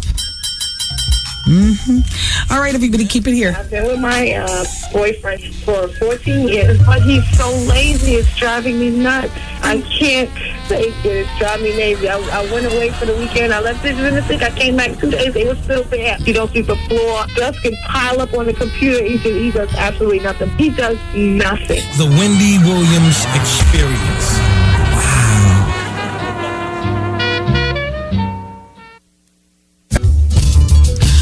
107.5 WVLS, today's R&B and classic soul, and the new home of the Steve Harvey Morning Show. Oh yes, he begins working here at WVLS doing our morning show. His morning show. It is the Steve Harvey Morning Show, and it begins on September 19th. And don't forget, Steve Harvey and some more will be putting their comedy game down on Saturday, September 10th at NJ Pack. If you would love to go to this show, you need to get in touch with the NJ Pack box office and scoop up some passes for you and yours. It's going to be a funny show. And what a great way to welcome him into New York by, you know, putting on a stellar show at the Pack on September 10th, and then just 9 days later, he begins his, you know, time here at WBLS. I can't wait myself. I'm absolutely delighted, over the moon, happy. I think Steve is going to do real well here. You know, remember that week that he filled in? I got to tell you something. He had me every morning. Every morning he had me. So, you know, I know a lot of you loved him also, because you were on to the fact that BLS, you know, we were trying out morning shows, and I'd see you in the street and you'd be like, Wendy, are you guys keeping Steve Harvey? Are you keeping Steve Harvey? And I would be with you all like, I hope so. I hope so. But it's not up to me. I mean, they asked me what I thought, and I said, Steve Harvey. Well, who else do you think? Nobody. Steve. He tried out. We love him. Make it happen. Come on now. They made it happen. You know, because it's not just, you know, you find a morning show and you make it happen, or you find a show, make it happen. I mean, for a caliber of Steve, you know, you got to get the money together. He's no slouch. You know, movies, TV, and all that. Big in the game. Big in the game. And thank God, you know, he respects the radio game.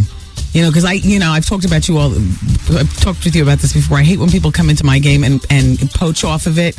You know, take money from other radio brethren and sisters, and then, you know, use my game to get to whatever they want to do. Oh, I hate that. So I really don't have a lot of professional respect in terms of radio for a lot of these guys and girls who, you know, poach for a moment using my game like it's just, oh, this is an easy job. Anybody can do it.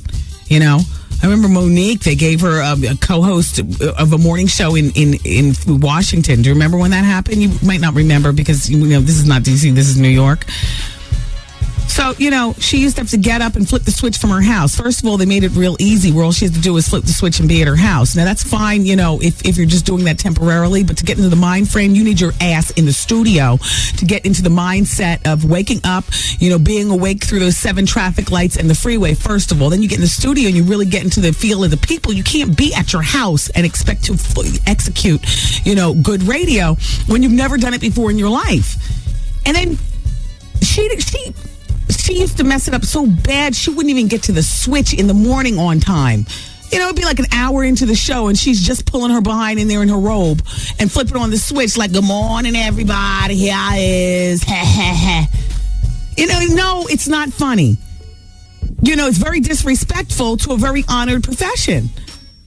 Sometimes it might not appear that way, you all, but this is an actually very, you know, it's an honorable one. It is, and I just hate when people from other professions just think that they could come in and do it. But long ago, I just said, not that, you know, Steve needs my godmother blessing or anything like that, but long ago, long before I knew we were going to have him or whatever, you know, I'd been following the way Steve had put it down in radio, because I looked at him with the crooked eye before, like, oh, you know, years ago, here come another one trying to get in on my profession, playing us for all he can play us, only to leave high and dry, you know, like that. Not Steve, man. He put it down. I consider him a radio dude as much as I consider him anything else. He's put it down. He's very serious, very disciplined, you know, and I love that about him. So we welcome him to WBLS on September 19th. He is radio, he is TV, he is movies, he is Steve Harvey, and he is our morning show. And I am extremely pleased, and I hope that you all will be pleased also. So anyway, everyone, it's Pepsi Thursday. Caller number 10 on the phones right now is going to win passes for Saturday, September 24th. It's the big New York Urban League 35th Annual Football Classic at Giant Stadium. Hampton versus Morgan, don't you know? Oh, yes. Caller number 10 wins right now, and you'll be able to enjoy that tailgating and whatnot. Remember, if you're going to tailgate, you're still going to need passes to get into and on the property, all right? And don't forget, because it's Thursdays, the Shadow Nightclub is free tonight. Free for everybody at the Shadow. Okay, you got that? Now, we're still celebrating, and I realize that, you know, a lot of people, New York City Public Schools started today. I can tell that because there's a high school in the basement of the building that we're in. I don't want to say basement like it's a dark, dingy place. That's not what I mean. I mean, it looks as good as any other floor in this building. We have a nice address, 3 Park Avenue. It's at 34th and Park. A really nice dress, upscale rental. There's no riffraff. There's not a Conway for miles. Hey, this is an upscale neighborhood, right? This is a nice neighborhood. So the kids go to the school within the same building. Champagne, she's so funny. She's been doing 10 a.m. to 2 p.m. So today she said, did you see any of the kids outside? And I said, come to think of it, no, I didn't. Miss Wendy always likes to see the high school boys. You know, they be looking. And I get... There's a big guy downstairs. He always runs them. He shoots them. Oh, yeah. Our security guy. No, I like that, because sometimes the kids make trouble in this nice neighborhood. Sometimes they make trouble. You know what I mean? And they try to get smart behind. You know what one of them called me a tranny, I remember one time last year and stuff like, I mean, you know, that's like water off a duck's back. But kid, I don't need that from you. And I happen to have said it in the presence of the wrong person, if you know what I'm saying. left hand, second finger, or what do you call that? The third finger. Said it was about to be on. Yeah, it was about to be on outside. It was about to be on outside. This punk ass high school kid trying to get his tranny off. Anyway, but then there's other of the high school boys. They be looking, making you feel like, oh, that's nice. An old broad could still, snap a 15-year-old's neck. Anyway, the kids are back in school. And we are busy still with the 107 Days of Summer, believe it or not. And our street team is out and about. And I know they're over in Queens. And Kev's on the telephone. Hey! 2, 1.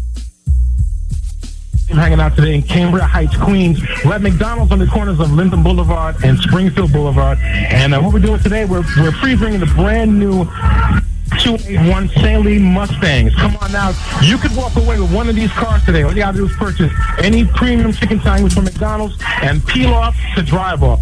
It's all about peeling off to drive off. So come on out to Cabby Cab at McDonald's, Springfield Boulevard, and Linden Boulevard in Cambria Heights, Queens, from 107.5 WBLS. Alrighty, everybody, it's the Wendy Williams Experience. Magic Johnson is doing his part. He has announced that he will be spearheading the Magic Johnson Foundation. It was a press conference that went down earlier today at the Dream Center, a place where 300 evacuees, families and children, are being housed. Food and clothing and all that. That's what's all going on at Magic Johnson's Theater on Sunday. Apparently, the theater that's in Los Angeles between 12 noon and 6 p.m. on Sunday. So shout out to everybody listening to the Wendy Williams Experience on The Beat in Los Angeles. The items brought for donation should include men's, women's, and children's clothing and underwear and shoes and hygiene and blankets and canned goods and phone cars and groceries and whatnot. He also plans on donating 5,000 pair of sneakers from his Magic 32 collection to the hurricane victims. And this is all happening at the Dream Center. They say Louisiana and Texas. So is there a Dream Center in Los Angeles? And then maybe one in Louisiana and Texas? I don't know. I wish that there was a website to find out more information about this. Los Angeles at the Dream Center. Yeah. Today in Los Angeles at the Dream Center. Yeah. So there's a Dream Center in LA. And, oh, by the way, a flip-flop company called, I'm not a flip-flop aficionado. Havanas, is that how you pronounce this name? Havaianas, flip-flops. They're donating 2,000 pair of flip-flops. Well, you do what you can. Shout out to the hot boys in Philly. Go to my Philadelphia radio station's website, power99.com. The hot boys are going to be at a church. I forgot the name of it. I've been saying it all day, I know, in Philly, but I don't have the name of it in front of me. Go to the website. They're also collecting canned goods, phone cards, blankets, and toys and whatnot. Oh, money is always good also, by the way, everyone. Common made some disparaging remarks about interracial relationships, and there are some people that are none too happy. Apparently, this all went down in the UK, where oftentimes artists go and they say loose-lip things, and they feel it's not going to get back here. When will they learn? We always end up finding out. Ugh. So this is what he said. He did an interview with a magazine called Touch. That's a magazine over there. He's promoting his new album, B, which happens to be in one of the CD changers in my car, right next to the Young Jeezy. And he voiced his disapproval about mixed race relationships. He frowned upon blacks with dreadlocks dating white women, stating that those men would be going against the dreadlocks' purpose by mixing races. Here's some quotes from him. He says, this is from music. Anyway, I can't even do this. To talk like the rap, you know what I mean? I can't even do it. I don't believe that my comment said that. Not as yellow as he is. No. Hell, he's from a mixed relationship. All right, it wasn't his mother, might not have been his father, but definitely one of maybe his grandparents. I don't know.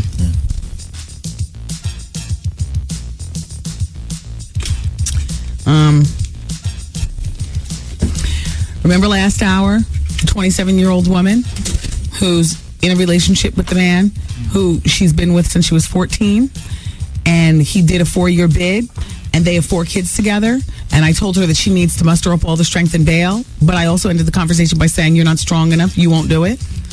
Well, the woman in question was listening, the 40-year-old woman, and this is what she says. First of all, she starts off by saying, please don't say my name or my company's name. Too many people listen. But she says, Wendy, she's not strong enough to leave. That very night, Goose. Wendy, she's not strong enough to leave. The very night of the meeting at the restaurant with me, she was going back home to pack his stuff and put it out. She didn't. I didn't know about the baby on the way or a lot until she told me. He does what he wants because she allows it. It was a relationship of convenience. He needed her for a bit. I've listened to her and to him, and I know he loves me. Oh, here she goes. Here she goes. There has not been anything going on with them for some time, and since that day between us either. We still speak to each other, meaning, the jump off and the man. See, we love one another. He wants me. And when he leaves her and gets it together a bit, we will be together. But I will not. All right, this is a little confusing, but what she's saying is she will not put up with him jumping off with other women. And then she ends it by saying, there are many qualities and things about me that, well, Wendy, she and I are different people. And I told him and her, and I'm not putting up with other women.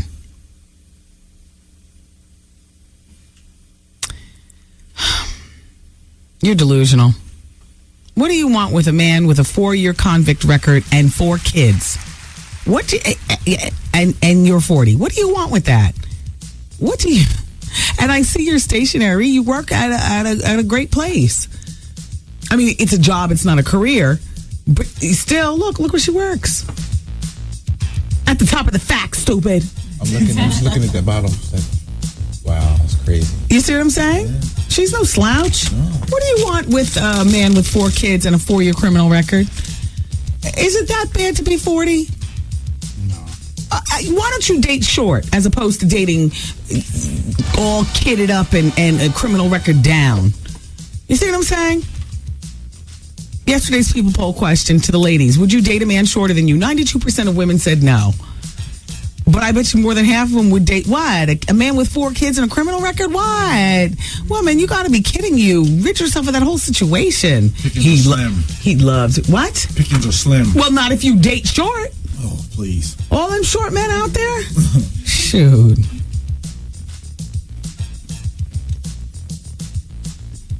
You know how they say the taller the woman, the closer to God? The shorter the man, the closer to...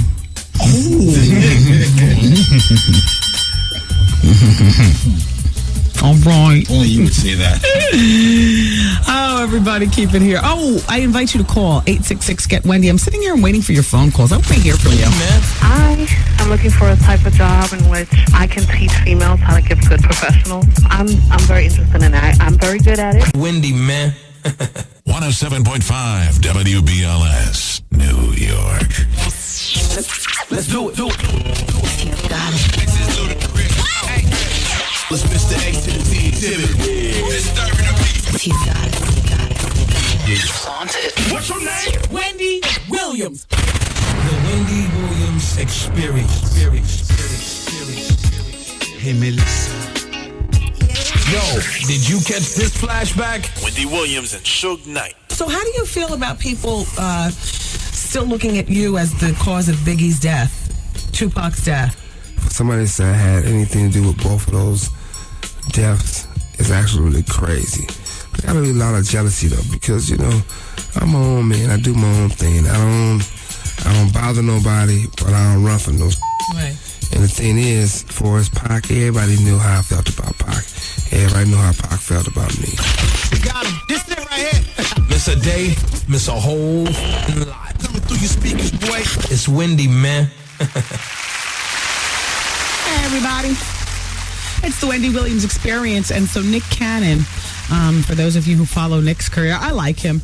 I don't like that new show that he has on MTV. But then again, he doesn't do it for me. You know, he does it for, I guess, the MTV kids and stuff.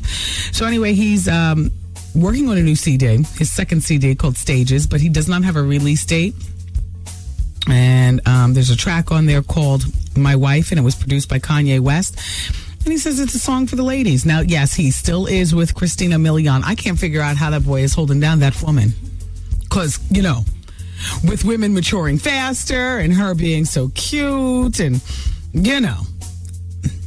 accessible. She goes to all the Hollywood parties and stuff. Christina Milian's out there, and he's just such a boy. It's almost like thinking about Bow Wow holding down Sierra. Because it's just women just mature faster. When you were 18, girls, were you dating 18-year-old boys? I think maybe I was, but, unfortunately, that's just... No, I wasn't. When I was 18, I was in college. Oh, no, I was dating a 23-year-old man. Yeah, I just... I don't know. Last night, they filmed the Soul Train Lady of Soul Awards, or did they actually come on TV? Because I was not home. I was over at the Comedy Club. Shout out to everybody who was at the Laugh Factory last night. Anyway, I have a picture here. Somebody sent me of Toni Braxton, and she's wearing a big fur coat and big furry boots and a bathing suit. And it's all cut out in the middle like a Norma Kamali bathing suit. It looks good. Go, Toni. You don't have to go there anymore, but okay. A lot of people say Mariah Carey doesn't have to go there either, but she still does. Because when you got the real, true talent, why do you have to be naked? But it's because that's part of the package. Hell, with all that talent and all them damn clothes, you'll end up with a career like Deborah Cox. You understand what I'm saying? A beautiful voice, but who cares? Where's the excitement? Where's the sizzle? It's showbiz. Exactly. So show your business. Take it off. No, it ain't the same. Yeah, like that. It's terrible that that's the way it is. But that's the way it is, and Toni understands the game. So she's in a bathing suit and boots, stiletto-y, fur coat, just dragging. Oh, I love Toni Braxton. You can't catch me saying something bad about her. Anything she does, I'll find a way to turn it around and make it fabulous. Sometimes you're just sold on somebody so much. By the way, once again, a thank you to everybody who called and pledged and participated in the Wendy Williams Experience Disaster Relief Radiothon that we did Tuesday into, actually it was Monday into, was it Tuesday into, I'm lost. This week Tuesday. I'm so lost. I'm still beat down from the Radiothon. We were on the radio for 12 hours. Only 4 of those hours consisted of music and whatnot. And after those, the following 8 hours, the only pieces of songs you were hearing is if I was in the bathroom handling my business. And then we play 2 minutes of a song, and I'd come back and cut. And we just talked the whole time. Just a talking and a laughing and some crying. Toe talk, disaster talk, and we worked our way through. So I want you to know that thanks to you all's pledges, you guys pledged damn near $100,000 to the American Red Cross. So thank you so much, thank you so much. It was easy to sit here and do the Radiothon. It really was, because I love my game. I get mad when the show is over. I'm always asking for more time. So I fulfilled a little fantasy in there, at the same time providing a vehicle where you guys can call in. And I thank you, from the bottom of my heart. On the other hand, have you heard what's going on? This just in. Fox News reports the American Red Cross is no longer being allowed in New Orleans. Oh, my God. That is in an effort to get the still 15,000 people plus that remain in the city. With the food and the water being cut off, officials are hoping that will force the hangers-on out of the city. Red Cross officials have been quoted by saying that if we stay here, they won't leave. So the Red Cross is down with this. I don't understand that. You know, I don't understand either. And all of a sudden, I'm looking. You know, I'm just looking at. Why am I looking now cross-eyed at the whole situation? If you know what I'm saying, and I think you do. Like, why wouldn't you stand on the outskirts of town then, and you know, lead people to the like what? Get in there with some manpower and some vehicles and some food, and can you force people out? You can't force people. Oh. Wow. Well, that's the big deal that's going on all over the news. You're going to see it, you know, when you get a chance to pull away from the copy machine or whatever you're doing right now. And you'll find out the Red Cross, the government is forcing the Red Cross out because they're trying to figure out a way to get the, you know, people who will not leave out of the city. So if they cut off the food and the water, then they're thinking either they'll starve and die, which would be perfect for, you know, the government campaign. Yeah. I mean, you know, I don't want to call out specific names. Kanye pretty much took care of that. By the way, he said he wasn't going to be making mention of that anymore. He said don't look forward to him doing it tomorrow night on the BET-a-thon because he's not doing it. Let's talk about Bobby Brown. That's somebody everybody likes to talk about. So Bobby Brown told a judge during a hearing yesterday that he's updated with his $5,000 a month child support. He's updated through to the end of the year. So very nice. You're ahead of yourself. Only to fall behind by 8 months. By next August, he wouldn't have paid up since January 1st. Watch. But they're still saying that he first of all, he had a warrant out for his arrest since June. And so, you know, today he's turned himself in. He said that he had a stomach virus that prevented him from attending the original hearing. You know, doodle bubble or something like that, probably. As we know, he lives in Georgia with that mess of a wife of his, Whitney, and those kids. And two of the kids are by Kim Ward, actually, the baby's mother who lives in Massachusetts. And so he was sentenced to 90 days back in June of 2004, actually, for child support, and the sentence was suspended. I can't keep up with all of his court still, and they laugh about it on the show anyway. Yeah, the kids take off from school. Kids got a day off. Daddy got to go to court. Bobby, that's funny. Fire, go to court. Pass the food. Don't you know no good? Don't you remember that episode? Look, you got to put your belly out. Don't you know no good? Don't you know no good? Star Jones Reynolds. So she's on The View this week, and she's talking about... Did you see that episode? Is that what you're about to say? Oh. She and Al are thinking about having a baby. Oh. And here's her quote. It's a combination of the baby. Yes, I see. Oh, the baby? The baby's going to come out and say, Mama! Oh, damn. Would that be a bisexual fat baby? There you go. Don't make fun. Look, so this is what Star says. We talk about it. We have to live with the truth. What is the truth?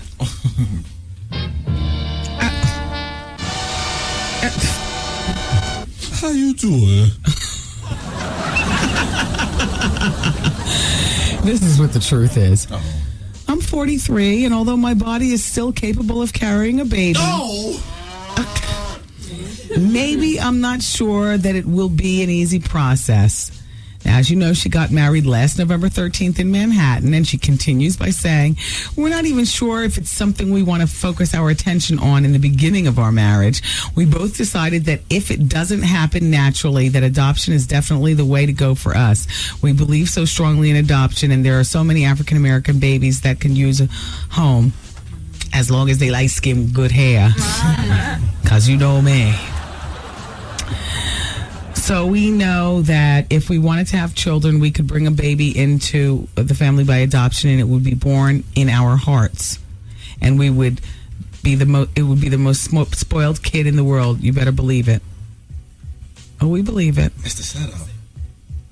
That to let you know that they're going to really adopt in the first place. Oh, I never thought that Star would have a biological baby. I mean, all of her life she wanted to get to that size. Are you kidding me? I'm ruining this. No, plus Al don't want no parts of that. Yeah, please. Al is yet to hit the skins. I mean, for a long time. No, I'm just playing. Just playing, Star.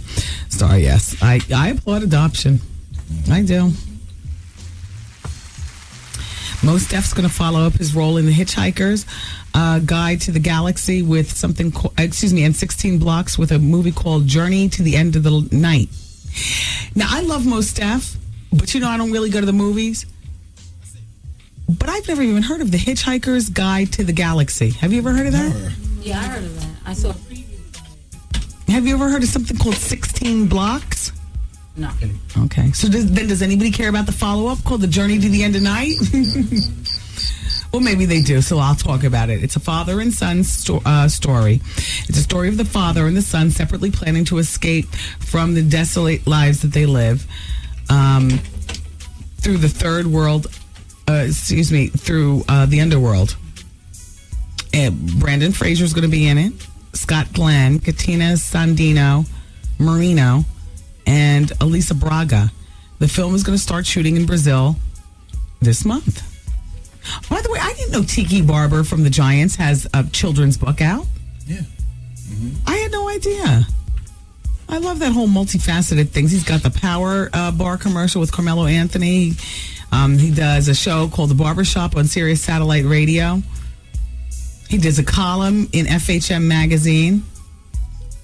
And he's a children's book. Yeah.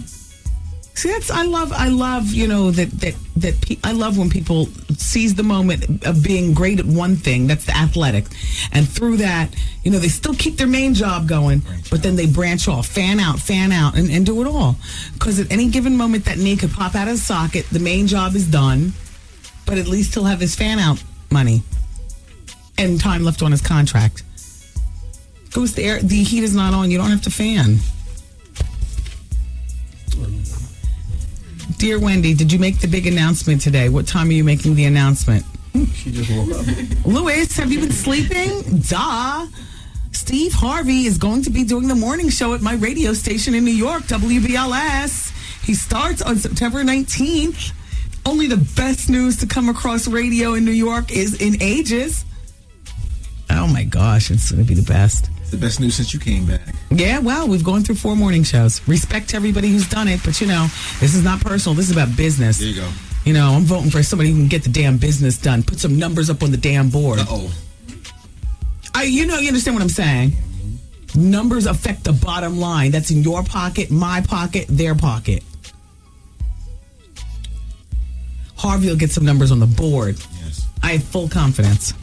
So he starts here in New York at WBLS on September 19th, and I am over the moon. See, I've known about it for a while because I'd be snooping. I mean, I've known about it for a long while, so I've already had my, yay, we got a morning show party and, all that other kind of stuff privately. And he will be based here. Oh, yes, he's living in New York, based in New York.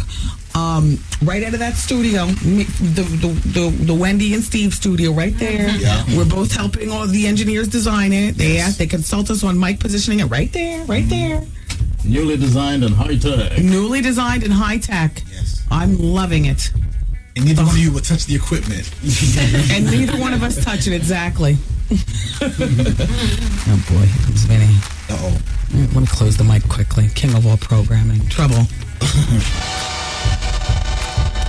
Wendy, man. So, Whitney, is there drug use at this present time? Who are you talking to? To you, Whitney. You. No, you're not talking to me. I'm a mother. Only my mother has privy to that information.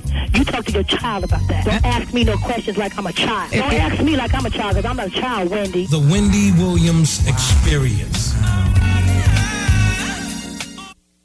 BLS 107.5. Today's R&B and classic soul. And if you haven't heard yet, we are the new home of the Steve Harvey Morning Show beginning September 19th. It'll be Steve Harvey in the morning, Wendy Williams Experience in the afternoon, and a winning radio station around the clock.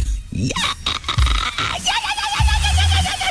Woo, it's 5:30 in New York City. Vonnie Carper's coming up at 7 o'clock with The Quiet Storm. In the meantime, it is Pepsi Thursday here at WBLS. And BLS and Pepsi want you to attend the 35th annual football classic game. It's put on by the New York Urban League, and it's Hampton versus Morgan State. This game happens every year. It's always spectacular. It's a perfect weather time of year, which is, September, late in September. Perfect. A light jacket, cute shoes.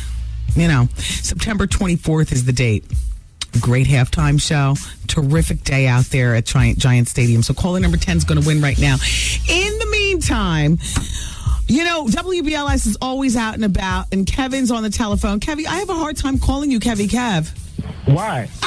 Kev, I don't know. We've known each other for a long time, and I didn't meet you being Kev. I met you as Kevin.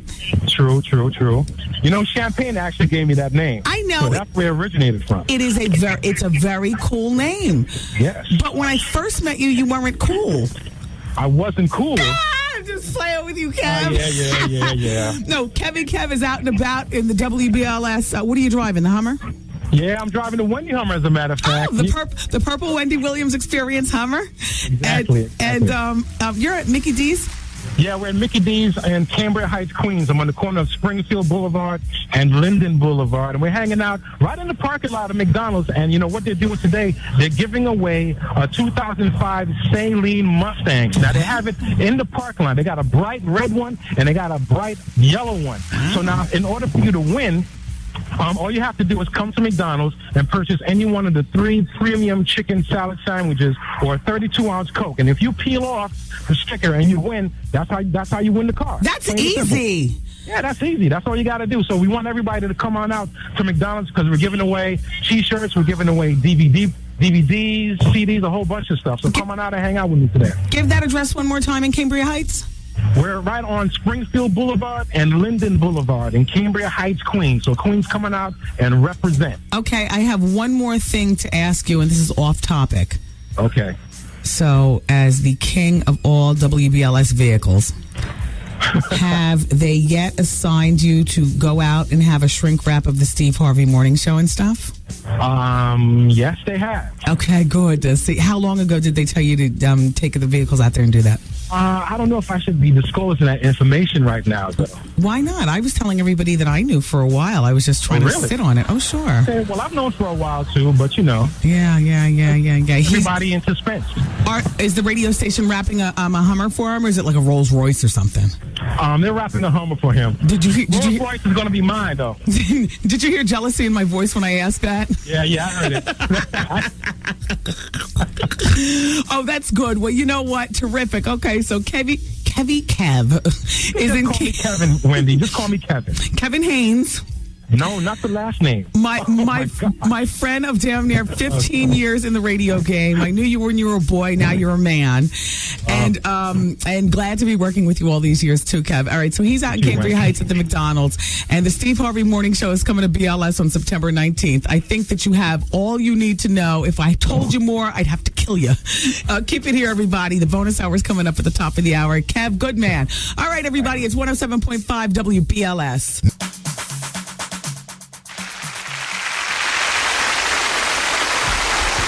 It's the Wendy Williams Experience. We're still here, but about to go. Mariah Carey and Destiny's Child and Alicia Keys and Missy Elliott were the big winners last night for the taping, from what I understand, of the Lady of Soul Awards, the Soul Train branch off for the ladies. And that show was hosted by Sierra. We'll be seeing a lot of her. It's actually going to be rebroadcast, or actually, it was taped last night. It's going to actually broadcast for TV later on this month. So we'll be able to see a lot of Sierra because she is hosting, along with Toni Braxton. So great. My girl would be doing a lot of glamorous costume changes, I'm sure. Great, Toni.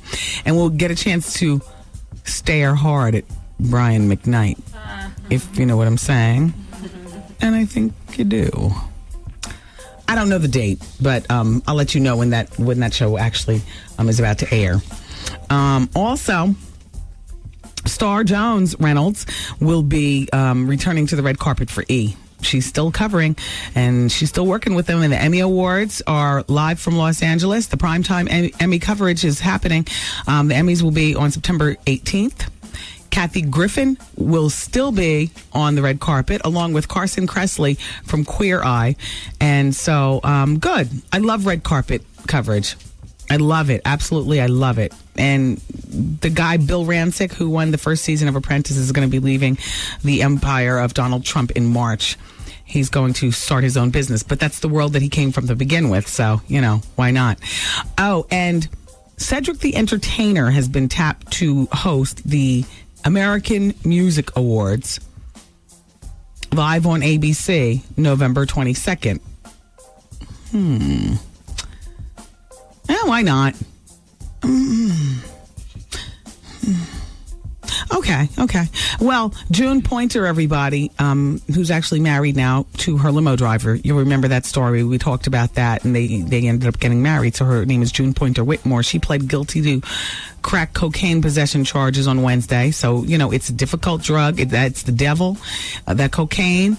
And she's apparently back on it. She pled guilty, and she was ordered to attend rehab classes for the next 18 months. And so she has 18 months and 1 day before she can get back on or commit and stay clean.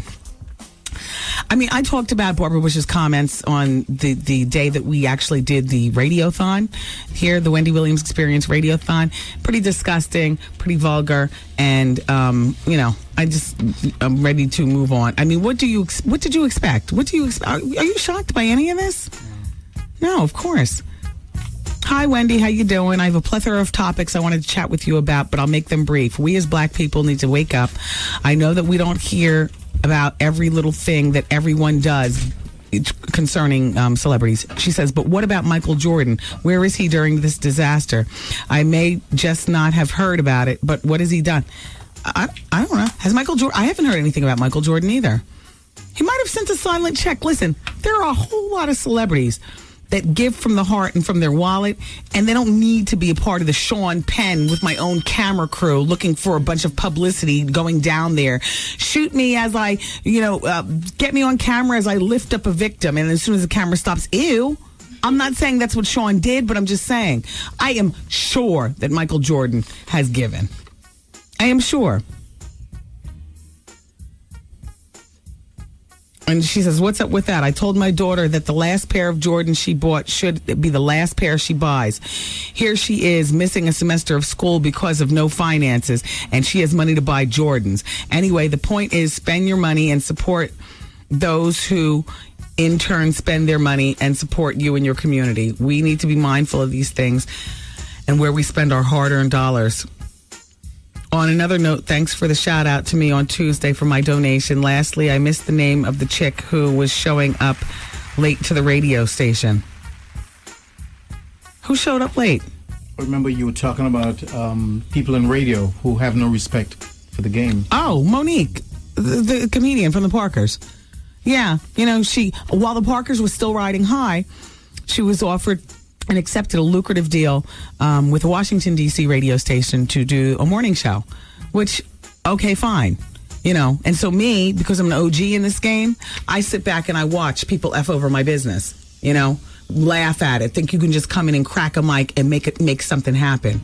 And when people come in and poach on my business and take jobs from my brothers and sisters, and I say with the R on the end, white and black and Mexican and everybody in between, who actually go to school and study it, or, they come up through the ranks of intern at 18.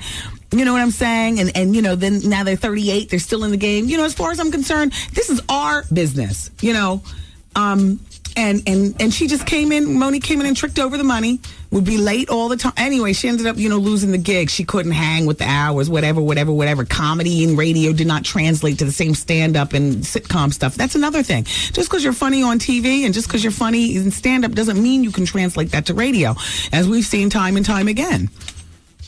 So, it was Monique. She came in and disrespected my profession. Dear Wendy, I'm sorry I have to disagree with you, but everyone needs to evacuate the city. No. I didn't say they didn't need to evacuate. I said, can you force people out of their homes?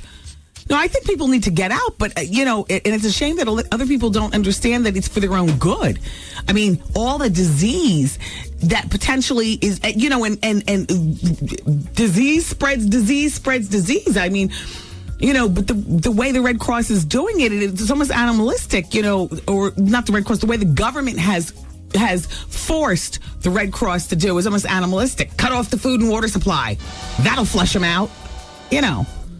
This person goes on to say some of those people just don't want to leave. I'm black and I completely agree. The mayor has issued another mandatory evacuation and they've ignored it because they think that the water will recede. Some of those people have no clue what hazards wait them if they stay. After the second mandatory evacuation, the National Guard troops, the NOP, New Orleans Police Department, and other remain. Damn. Gotta go. Oh, yeah. Love you for listening today, as usual. You know I do. Thank you so much for, any little time that you can afford to listen to this mess of a radio show. And God willing, we'll all be back again together tomorrow. Take care of each other. Bye-bye. Peace party. See you later. Cause I'm saying bye-bye. Good night.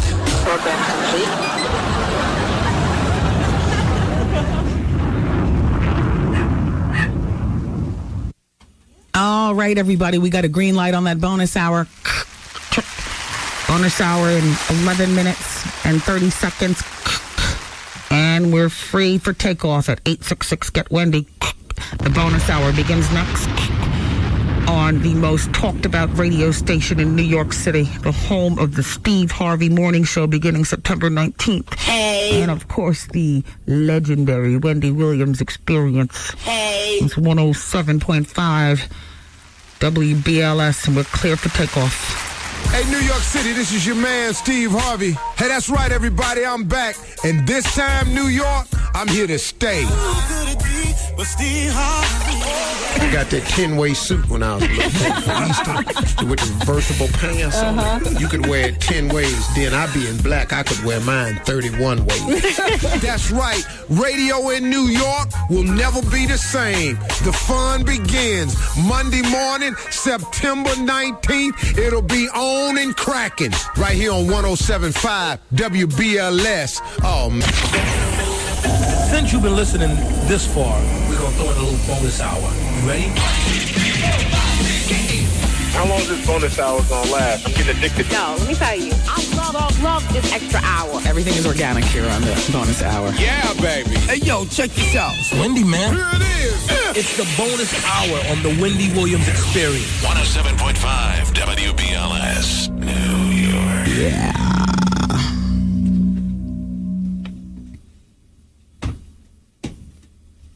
I was just talking in the hall with the king of all programming, Vinny Brown. So he gives me a note, tells me to read it to you guys. So this just in. Where is Art? Oh, wrong button. The Wendy Williams Experience 12-hour radiothon was an overwhelming success, raising nearly $100,000. 107.5 WBLS is now joining forces with BET for a music and entertainment special. Save Ourselves, SOS. Tomorrow night from 7:30 to 10 p.m. Hurricane relief for the victims of Katrina. You can watch it on BET. And if you're not at a TV, you can listen to it live here on WBLS in stereo simulcast. Right here on WBLS. All right. I know Vaughn's happy. He got the night off. Twice in 1 week. Ah, yeah. Cat daddy. That's nice that our radio station's doing that. So you can watch on BET. You can listen here. You know, we finally put a TV in the studio. Are you kidding me? That TV works? Well, they just put it in, but I guess after the BET thing, it's gone. No, turn it on. See what happens. See if you're not. Can you reach, little man? Oh, Lucy. Hey. How tall are you? I don't know, 5-something. Yeah. Yeah. But you're a stocky man, so, you know. Oh, yeah, I can lift them. Does it work? Oh, God. No. Ew. It's not plugged in, is it? Oh, it's not plugged in? No. Broken. I'm shocked. Anyway, it'll be on tomorrow. Don't you worry about that. We got it going on up in here. So that's tomorrow night here at the radio station and also on BET from 7:30 to 10 p.m.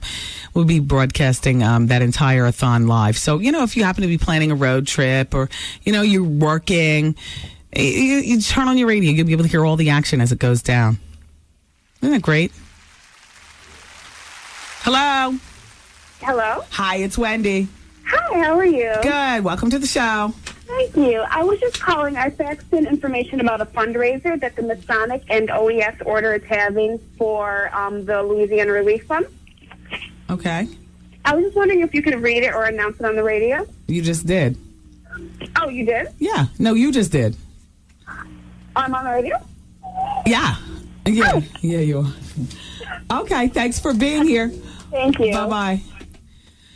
I got to tell you something. I can't get, there's everybody and his mother is doing something, which is great on one hand, but on the other hand, you just don't know what is and what isn't. Hold on. We'll talk about that in a moment. Hello. Hi, it's Wendy.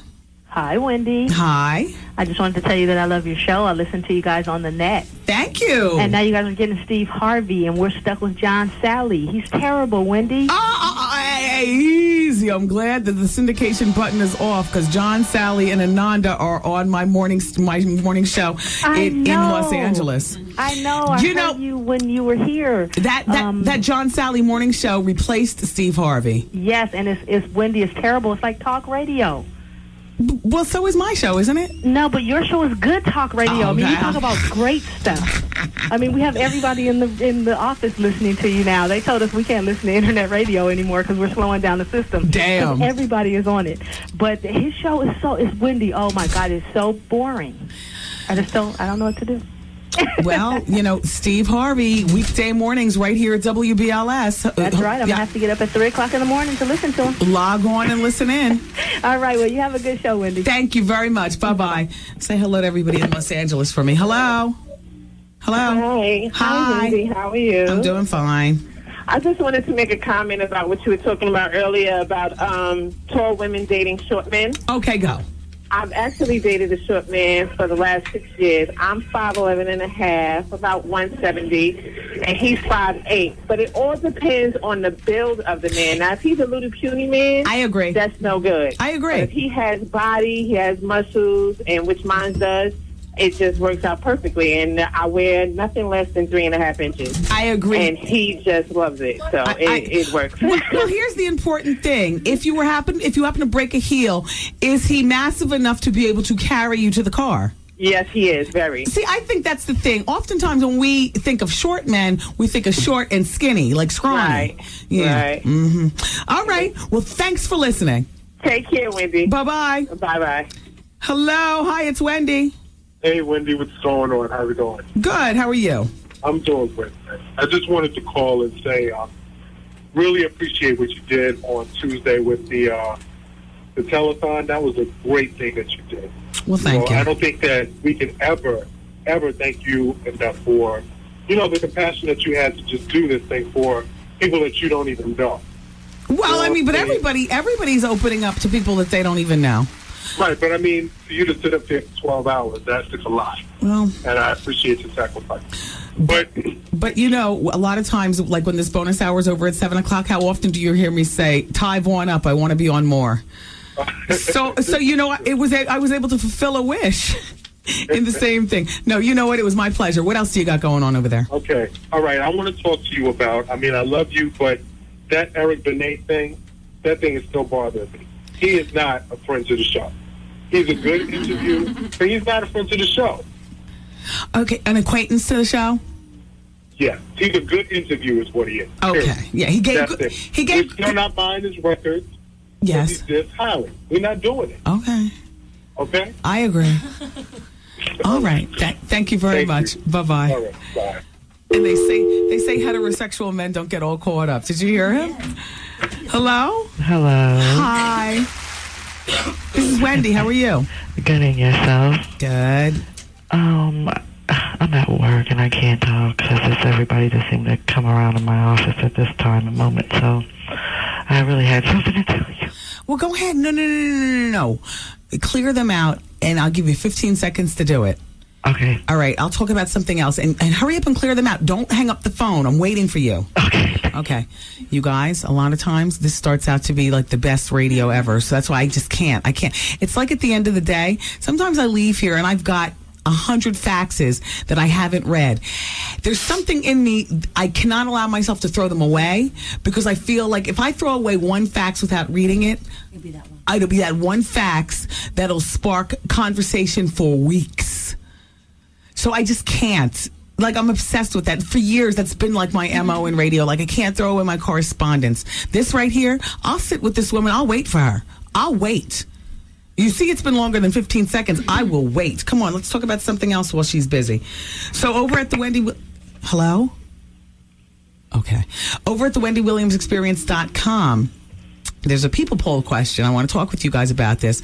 Would you date a man shorter than you? That was for the ladies from yesterday. Then the results are 92% of women said no, and 8% of women said yes. Are you back? Hello? Okay.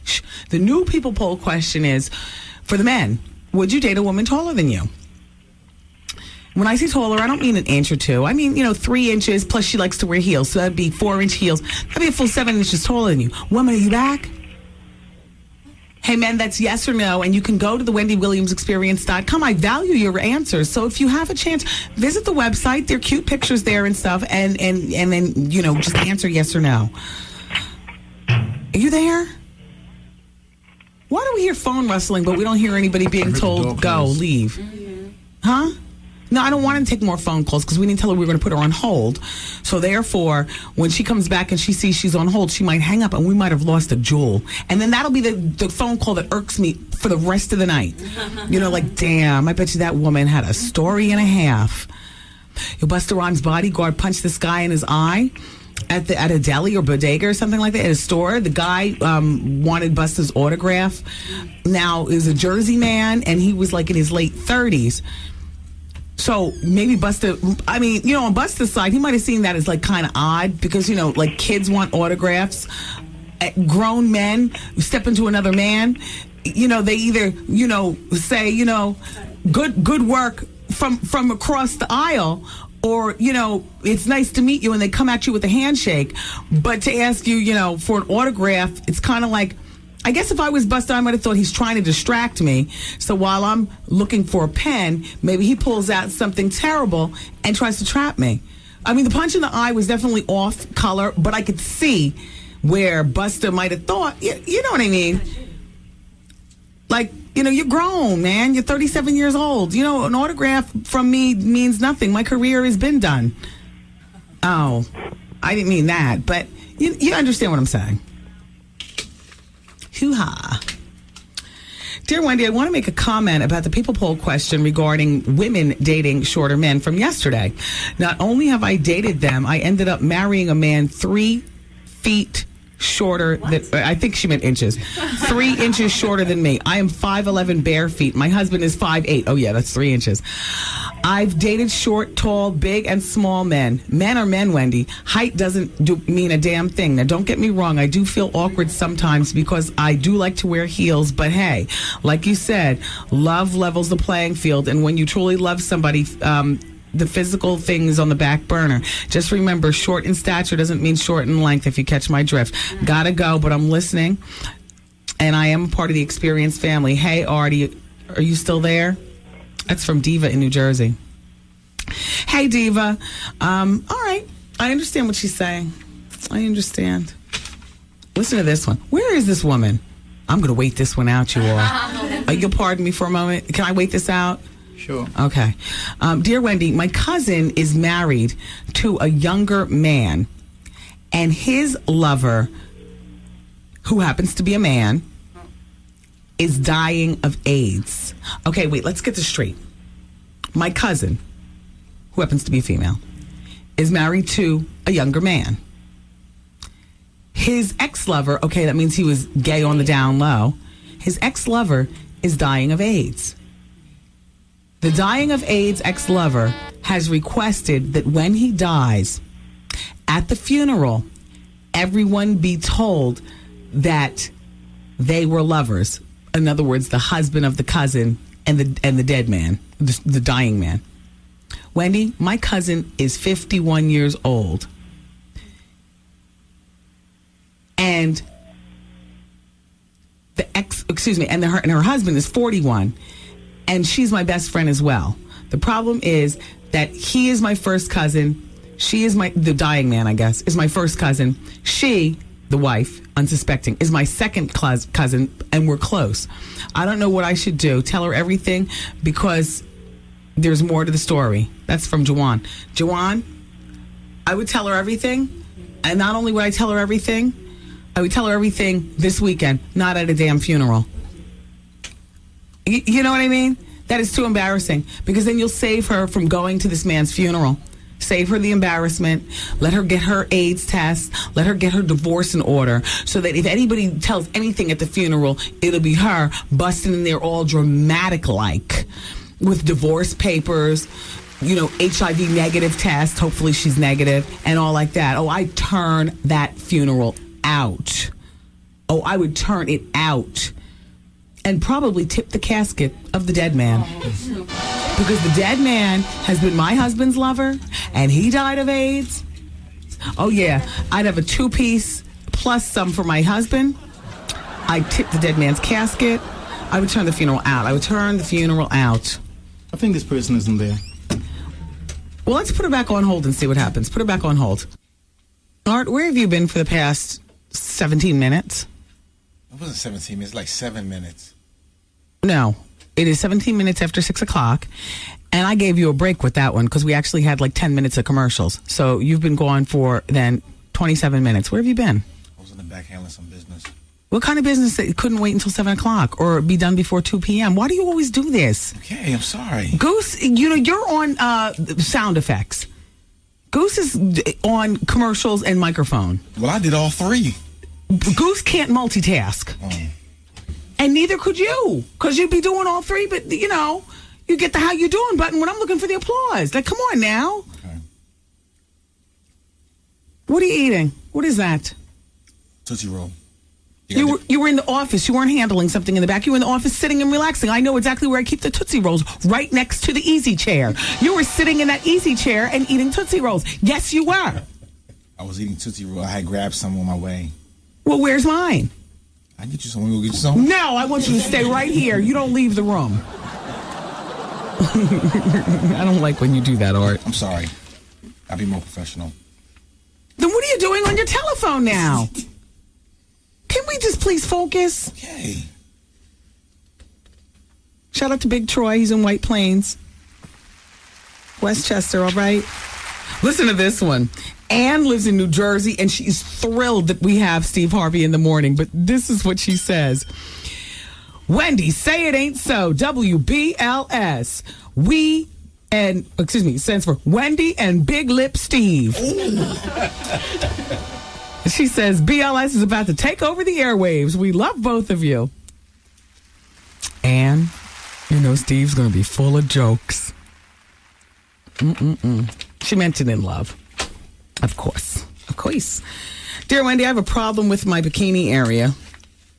When I shave the hair off, I get bumps, and they leave scars. It's very unattractive. Well, I get a lot of ingrown hairs also, and they cause the bumps. So, do you or any of your listeners know some sort of method I can use to prevent the bumps from happening?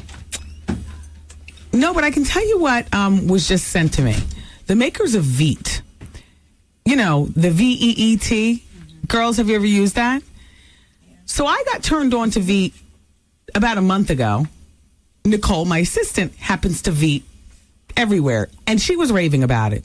So I said, well, I'm going to try that, because I can't wax and do all that stuff to my lower legs anymore because the eczema. Even though the flare is down and it's looking beautiful, better than it did, but I don't want to incite a riot down there. So, I can't bick it. I don't want to wax it like that. So I tried to Veet it. It works wonderfully. So the makers of the Veet, they heard about it. They sent me this whole big basket of Veet. Now, I had no idea. They have Veet for your mustache on your mouth. And you could use it, I guess, up at your eyebrows. That's what I'm going to use it for. I don't have a mustache. They also have Veet bikini area. But what I can't understand is why did they put hot sauce in it? In the same I know, basket? the Veet and the hot sauce were setting the same thing, weren't they? Did you notice? Yeah, what were you doing in my basket? Oh, I wanted the Veet too. What do you Veet around that area back there? No, I don't have any back there. Like, it's like, you like to clean up the, yeah. What do you call that? The love V? What do you call that? Invitation line. Yeah, the invitation line. Yeah. Well, you can. I mean, you know. Yeah, but they had hot sauce in there, so I didn't know what the, you know. Well, because they heard the same firm happens to rep Frank's hot sauce. So the firm sent me to both of their highest clients' products, the Veet and the Frank's hot sauce. Yeah. I love it. Yeah.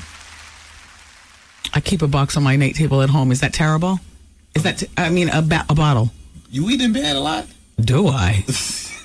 Child, please.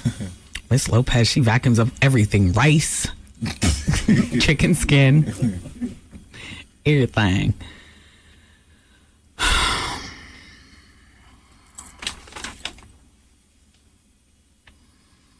Wendy, I love this show. Regarding the victims of Hurricane Katrina, are they accommodating victims that will not? Okay. Anyway, in regards to the victims of Hurricane Katrina, are they accommodating victims that will not evacuate due to their pets? She's asking a question. This is from Jamie Dennis. And Jamie goes on to say, I am a pet owner and I can't imagine being forced to leave my dog behind. I just want to say that it's unfortunate that in times of trauma and tragedy, the government officials and soldiers forget that people have lost everything and their pets bring a semblance of familiarity, i.e., the snowball incident. Shout out to you, Jamie Chen Dennis. I don't want to be cruel or anything like that, but at what point do you value human survival over our four-legged friends? Did I say that correctly? Yes. Well, then let's move off topic before I really start. Because pile of crap in the middle of the living room once, I'll clean it up. I spray it, I spank you on the nose. You want to get creative and go in another room and do it? And I can't see it because it's behind something? I have guests, they smell something, I catch it. I'll spray the area and clean it up again since nobody else in my house is going to do it. But you do it time and time again until you've marked the entire area, I'm giving you away. Now, how is Wilson, Art? He's doing wonderful. Good. Yeah.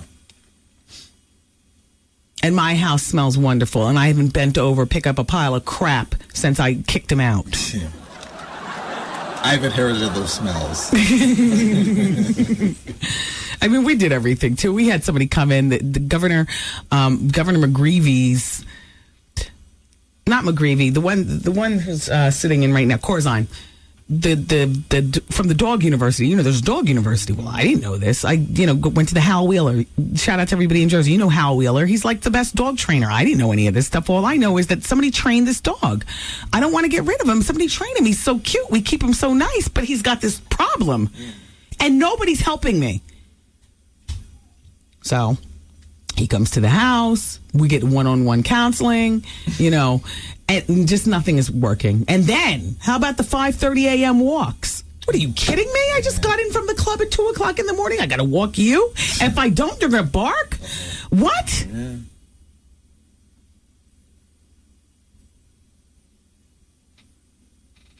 Jamie, so you'd rather stay to be with your dog than evacuate and possibly help save your life? I'm just asking. I understand pets are part of family and whatnot, but It's not a child. Would you leave Wilson? In a situation like that? Mm-hmm. Oh, yeah. I'd eat him first, because and I'd use his fur to pick my teeth, like dental floss. Well, times, Yeah. Mm-hmm.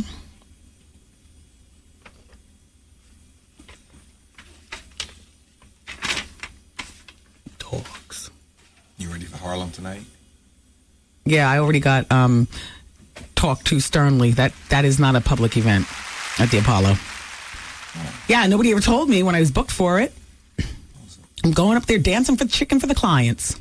Really? Yeah, it's a client thing. It's going to be all sophisticated. It's a big place, though. Oh. This is a big radio station. There you go. We got a lot of advertisers. Tell you one thing. Yeah, earlier today. Everybody stop blowing up the Apollo Theater box office. It's not open for public. I thought it was open for the public. It's not. Now they're all mad at me. I'm sorry, you all. Shout out to everybody at Tanqueray. That's the main purpose of being up there. The people at Tanqueray, you know, they love the radio station.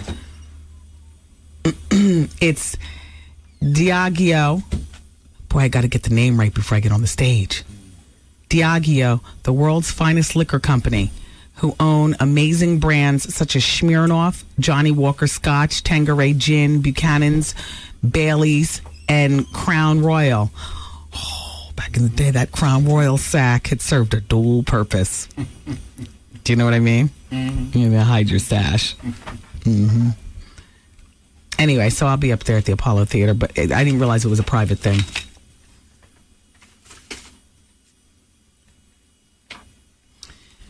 What is this from Vernell? Diageo? Diageo? Oh, I'm sorry. It must be your client, Tim Ralph. Oh, okay. Thank you.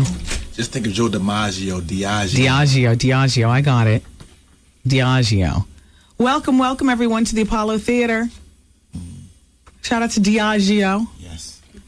All right. Dear Wendy, I know you would not tip over a dead man's casket. No. Wendy, don't ever change. Stay who you are. I'm working late, and you are the only thing keeping me turning this father out. Oh, and Vernell, you were at the Laugh Factory last night. He said, we looked nice at the Laugh Factory last night, Art. He says, Miss Artie looked much slimmer than I imagined, but, Puffin live all the way up to the stage. Laugh out loud. Folks will do it every time. Yeah. Wendy, for bikini bumps and other bumps from shaving, try Tend Skin. Go to TEND, ladies, skin.com. You know, I'm assuming there's really nothing you can do about ingrown hairs because it's the way the hair curls around. Unless you're going to give yourself a cream of nature to smooth everything out. And then, I don't know. All right, come on, let's move on. Oh, well, everyone, it's Pepsi Thursday. And today we're giving away passes. We've been doing it every hour here on the radio station for the New York Urban League's 35th Annual Football Classic at Giant Stadium. It's Hampton versus Morgan State, and you can call now to win. I got to tell you something. No, I can't read that. I have to go to the bathroom so badly that I'm going out here. Keep it on. We're going to take a break, and we'll be back with more on WBLS. How you doing? WBLS, New York, big city of dreams. Look at Wendy run. Oh, how you doing? WBLS has something for the sisters. Circle of Sisters. Yo, what up? This is John Legend, and you're listening to the bonus hour on 107.5 WBLS. I thought he had a great time here, but since he didn't say my name, I guess he was just faking it. It's okay. Because what other bonus hour? He could have said of the Wendy Williams Experience. Right. We're just ordinary people. The House of Darien website is not working, and I'm very upset. I think this clothing line is going to do pretty well for Beyonce. She was at the Las Vegas clothing convention, the Magic Show is what they call it. And there's a website. I'm looking in my new, one of my magazines, what is it? Life and Style magazine. Shout out to everybody at Life and Style. I love you guys. They're having a party for Fashion Week tonight that I'm not going to be able to go to. It's actually just a little soiree with special invite, you know. But the clients await. They got to focus on the bigger picture. Up at the Apollo. There's going to be a lot of fabulousness going on there too. Fashion Week. What does that start next week? Fashion Week in New York. So she has tank tops for $45. And I see here in the magazine a pair of House of Darien jeans for $150. I think her line's going to do just as well as Jennifer Lopez's. And that's very well. You know, Jen's line's doing very well. I got to tell you something. Britney Spears is the sloppiest, most disgusting looking celebrity pregnant woman I have ever seen in my life. Really? I mean, she just always looks just a mess. Is it the margaritas? In between inhaling Federline cigarette smoke? What is that? I mean, for a celebrity pregnant lady who's not, having a problematic pregnancy, like she could actually get up and walk around. How come she's not looking cute and stuff? I heard that she said she doesn't really care. She's going to do what she wants to do. Well, and I admire her for that. But she has images of whole, like, when she does give birth. She's doing what she wants to do. I mean, she's living her life on her own terms. I mean, on one hand, I'm like calling her sloppy and stuff like that. On the other hand, I can appreciate somebody who just does not, kowtow to you. Look at what it says underneath her picture. With only weeks of pregnancy to go, Brittany has still not found the fashion formula that flatters her bump. A stretchy dress is the right idea, but a shorter, flirty hemline would be more appealing.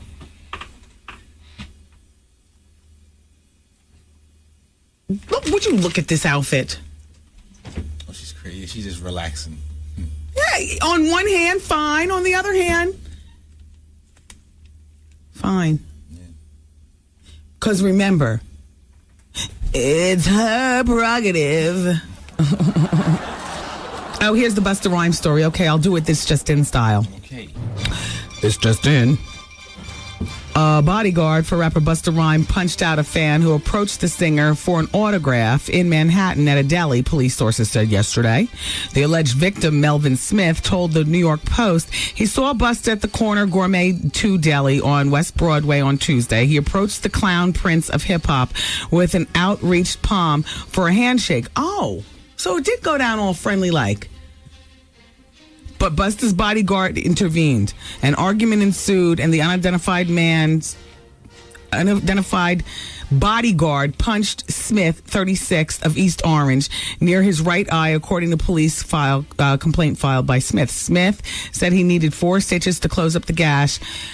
Police sources confirmed Smith was treated at NYU Downtown Hospital. He was released after being stitched up. When confronted by the Post yesterday, Busta hip-hopped past the question of his bodyguard allegedly punching Smith. I heard you punch somebody in the head, he said to a reporter. Oh, okay. So he flipped it. I heard you punch somebody in the head. Yeah. Wow. When the reporter pulled out a notebook to record the 33-year-old rapper's colorful comments, Busta Rhymes said, if you write anything more on that paper, I'm going to call the police. Smith said Rhymes had sent one of his bodyguards. It was not clear whether it was the one who allegedly assaulted him to his workplace to apologize. Oh, so the man with the gash in his face, the bodyguard, one of his bodyguards went over there trying to avoid a lawsuit. With that career being done, all them kids to take care of, you can't afford a lawsuit now, Busta. Everybody be easy. The fabulous Laila Ali, friend to the show, friend in the name of big women, big strong girls. She's on the cover of the Jet magazine. She's talking about her divorce. And inside, look at that glamour shot. Look at that glamorous model. Who I have never, as hard-hitting as boxing is, I've never detected a lesbianic bone in her. Oh, no. Yeah, like I met her, I've talked to her, I love her. Did you find out why she's getting divorced? Yes, I'm about to let you know now. You said bent the page. Yes. Well, first of all, she's been undefeated in her 21 professional fights, and she's also the first woman to win a World Boxing Council title. And here's what she says about her marriage. She's 27, she says. We're separated and going through a divorce, and hopefully it won't turn ugly. It's irreconcilable differences. It is what it is, and we wish each other the best. When two people grow apart, it gets to the point when you guys can move on and you come to a decision together. Then you feel good about it. You can go on with your life. When you grow apart and stay together, you kind of stifle each other. So now we can both do what we want to do, and I don't have any regrets, but it's time to move on. I'm an old soul, and I need a mature man. And he is 10 years older than me. And I act like someone's grandma in many ways. It's funny because he was more outgoing than I am. He likes to go out. He likes to have a good time, which is fine. But I'm actually, more of a homebody. I think that age didn't have anything to do with it. It was just a personality thing. And then she goes on to talk about other things. They didn't have kids together. Oh, you know what? They were married 5 years ago, and he was her manager, and his name is Johnny. I had the pleasure of meeting both of them one and only time when they both came to the radio station. This was maybe 3 years ago. Yeah. And I loved talking with her. And she has big feet like me, and when she comes to New York, she goes to certain places to get her shoes, and we were, shoe exchanging information and stuff. I would love to have her back on the show. I like her. I like Laila Ali. And now she's all dateable and stuff. I'd like to find out, What did you read between those lines of her explanation? That if she says one word out of line, he's going to ask for alimony. That he's probably asking anyway, and his lawyers are monitoring every word she says, from the Associated Press to Jet Magazine to if she comes in interviews here. They will slap her with slander, and the alimony will be judged up. That she's ready to move on. Which, even though, emotionally speaking, it should be easier than usual, because if you've outgrown somebody, it's just kind of... And fortunately, they have no children together. So, or I don't know if he has children apart, but she doesn't have children. And she's 27. She's still young enough to get out there and old enough to know better, and has got, a bit of money. I don't know how much money, she's got, but certainly she's got enough to buy. She was buying like 7 pair of Gator shoes at one whop. The only time I saw her. She's going to the Gator spot. She says every time she comes to town, she special orders these Gators. That's $300 for the Ali discount. $800 just to walk in the store. I don't know whether she's getting a discount or not, but ordering all them big shoes. I was thinking maybe he might have cheated on her or something. Well, nobody can hear you also. I was thinking maybe he might have cheated on her or something. Well, I wouldn't be surprised if he did. He likes to go out type of thing, Yeah.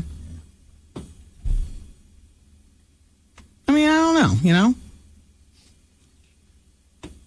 All I know is that I got 12 hilarious habits that men hide. 2 of them you could probably already guess. They love to fart and smell their own farts. You all do. And you pick your nose. Here's what it says in the Marie Claire magazine. I love my magazines. You know I do. Hey, wait. First, Francine's on the fax machine. Wendy, why is Busta acting like a Contessa? Oh, she's creative with the word. Yeah. Contessa. I've seen him in the neighborhood as well. Oh. All right, Francine. I understand. Wendy, saw you at the Laugh Factory. Loved your belt and your jewelry and your boots. You better work. And so you look great, and so did Artie. That was my first time seeing him. The Laugh Factory was great. I know you had to leave to get some rest, but they held it down. All the comedians were hysterical. That was from Charisse Burt. Thank you, Charisse. Now let me get back to these 12 things that men hide in Marie Claire.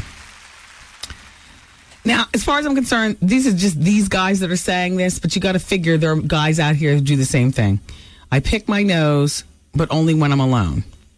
This one says, I speak to my cats exclusively in Spanish. This one says, if I'm too lazy to do laundry, I stuff my dirty clothes in one of my drawers. I call it my magic drawer because after a few days, the clothes magically seem cleaner. Ew. When I was little, my grandpa taught me to tap open an eggshell and suck the inside out raw, and I still do that. He's a fitness trainer. He does that.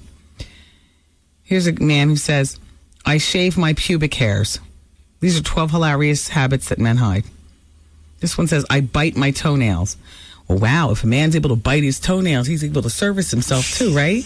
Yeah. I mean, right? No, not really. No, that's harder bend on the body. The loop. You can't get Yeah, the loop. Oh, Goose, you tried.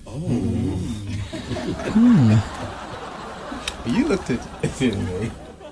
After any meal I cook, I worry about residue on my pots and pans. What if there's E. coli? So I fill them up with water, turn on the burners high, and boil the hell out of them. Oh, a fastidious man. Yes. Was that you? No. Oh. That's like what you said. I eat in stages. When I start one part of my meal, I have to finish it before I move on to the rest. So you eat all your broccoli, and then you eat all of your... Is that how you eat? Mm-hmm. You don't put everything on the fork at one time? I don't mix. With a pile of the Frank's Red Hot in the corner, then you dip? I don't mix. Have you ever tried salad on the fork with a piece of steak? No. My mouth is getting juicy just thinking about it. My mouth is... What number are you at? Because I have one that I bet you is not on that list. Okay, let me finish these. Each morning I sort baseball cards, blah, blah, blah, blah, blah. Here's another one. Every time I have a bad thought, I cross myself. Yada, yada, yada. Okay. I put cologne on when I work late. For some reason, it helps me concentrate. All right, let's get to yours. That's it for these. Okay. This is probably one. These are 12. This is embarrassing habits that men hide. Right. Taking urinating in the sink as opposed to the toilet. You do that? No, my grandfather used to do it. Oh. Yeah, he'd be too tired. He wouldn't go to the toilet. He'd just be right there at the sink. Why is that? Because the sink, because you're a tall family. And the sink is right there. Right there. Yeah, he just go right in the sink. And what is the toilet? You have to bend a little bit because we're tall. You're tall. I understand what you're saying. I mean, your grandfather is nasty. Is he passed on? Yeah. That was a funky old man, though. Yeah, he was. So look, right? So too lazy to bend down and lift up. Right. And then deal with the splashing residue because you might not see the air, but it's in the air as a splashing. Right. Yeah, it eliminates you having to get a napkin and wiping the toilet. Yes, I see. So you just go in the sink and then you just run water and then you just just clean it right and then you go back to business because it's right there. Yes. Well, when you're tall, it's right there. Right there. Yeah, when you're tall. Yeah. After I got liposuction, I went to the bathroom in the sink. Really? Sure. It's right there. We're tall people. It's right there. Doctor talking about don't bend your body. You don't want to make dents. All these rules Dr. Memeniscus gave me. What? Yeah. I'd saddle right up to the sink. Yeah. No, I never did that in the sink, though. I would use that as support, and I would go in a Ziploc bag. Okay. Number 2. Yeah. Okay. And then I would take that. At the time, I was living in a condo, and I would immediately take it down the hall, and I'd hobble down the hall, but I was hobbling. The big deal when you get the liposuction, is that you don't want to have a lot of bending in the area. So if you drop something on the floor, you pick it up with your toes. If you have to go to the bathroom, I'm tall. I got 40 inches my inseam. Yeah. So I'm all squatting and try to hold on, and it can't function.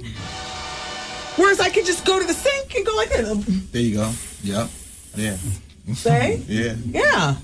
Sure. Mm-hmm. I mean, your grandfather was onto something. Yeah. Have you heard about the meal being served in China? Please don't kick me out of here. Damn you. This just in. The cat is out of the bag at a restaurant in northeast China that had been serving donkey meat spiked with tiger urine at a pricey restaurant, advertising it as an endangered Siberian tiger. Local media caught on and got wind that the restaurant was offering stir-fried dishes and medicinal liqueur made from tiger meat and tiger bone, and it sparked local police and health inspectors to pounce, according to the China Daily earlier today. After inspection, the owner confessed that his so-called tiger meat was donkey meat that had been dressed with tiger urine to give the dish a special flavor. Yada, yada, yada, so on and so forth. The restaurant is shut down and fined. Yada, yada, yada, yada, yada. All right, you all. All right, it's time to go. I love you for listening. Vaughn Harper's up next with The Quiet Storm. Artie's bowling tonight in Union, New Jersey. Yeah. And shout out to Harm. All right, everybody. It's 107.5 WBLS, home of the Steve Harvey Morning Show, beginning September 19th. Bye. The Wendy Williams broadcast day has completed. Aw, man. And WBLS music starts next. Hi, this is Debbie B from the Sunday Classics. Join Hal Jackson along with Clay Berry every Sunday as we continue to bring you nothing but the classics. Ain't nothing changed except the time, 12 noon to 4 p.m. Sunday Classics with Hal Jackson on 107.5 WBLS. Today's R&B and classic soul. Hey, New York City, this is your man, Steve Harvey. Hey, that's right, everybody, I'm back. And this time, New York, I'm here to stay. I got that 10-way suit when I was little for Easter with the reversible pants on it. You could wear it 10 ways. Then I'd be in black. I could wear mine 31 ways. That's right. Radio in New York will never be the same. The fun begins Monday morning, September 19th. It'll be on and cracking right here on 107.5 WBLS. Oh, man. Today's R&B and classic soul. In the community with 107.5 WBLS. 107.5 WBLS presents Circle of Sisters, an expo uniting today's women of color, October 1st and 2nd at the Jacob Javits Convention Center. Tickets are on sale. Buy one ticket and get one ticket free at Ticketmaster, Ticketmaster online, Ticketmaster.com, or charge by phone at 212-307-7171. BLS. This Saturday, September 10th, is a Royal Night of Comedy at the New Jersey Performing Arts Center with Steve Harvey and special guests and more. Call Ticketmaster for tickets. BLS. This calendar is brought to you by Verizon Wireless, the most reliable national wireless network. Call 1-800-2JOIN. For more info, log on to WBLS.com. In the community and proud to be nominated for the 2005 Marconi Award for Station of the Year.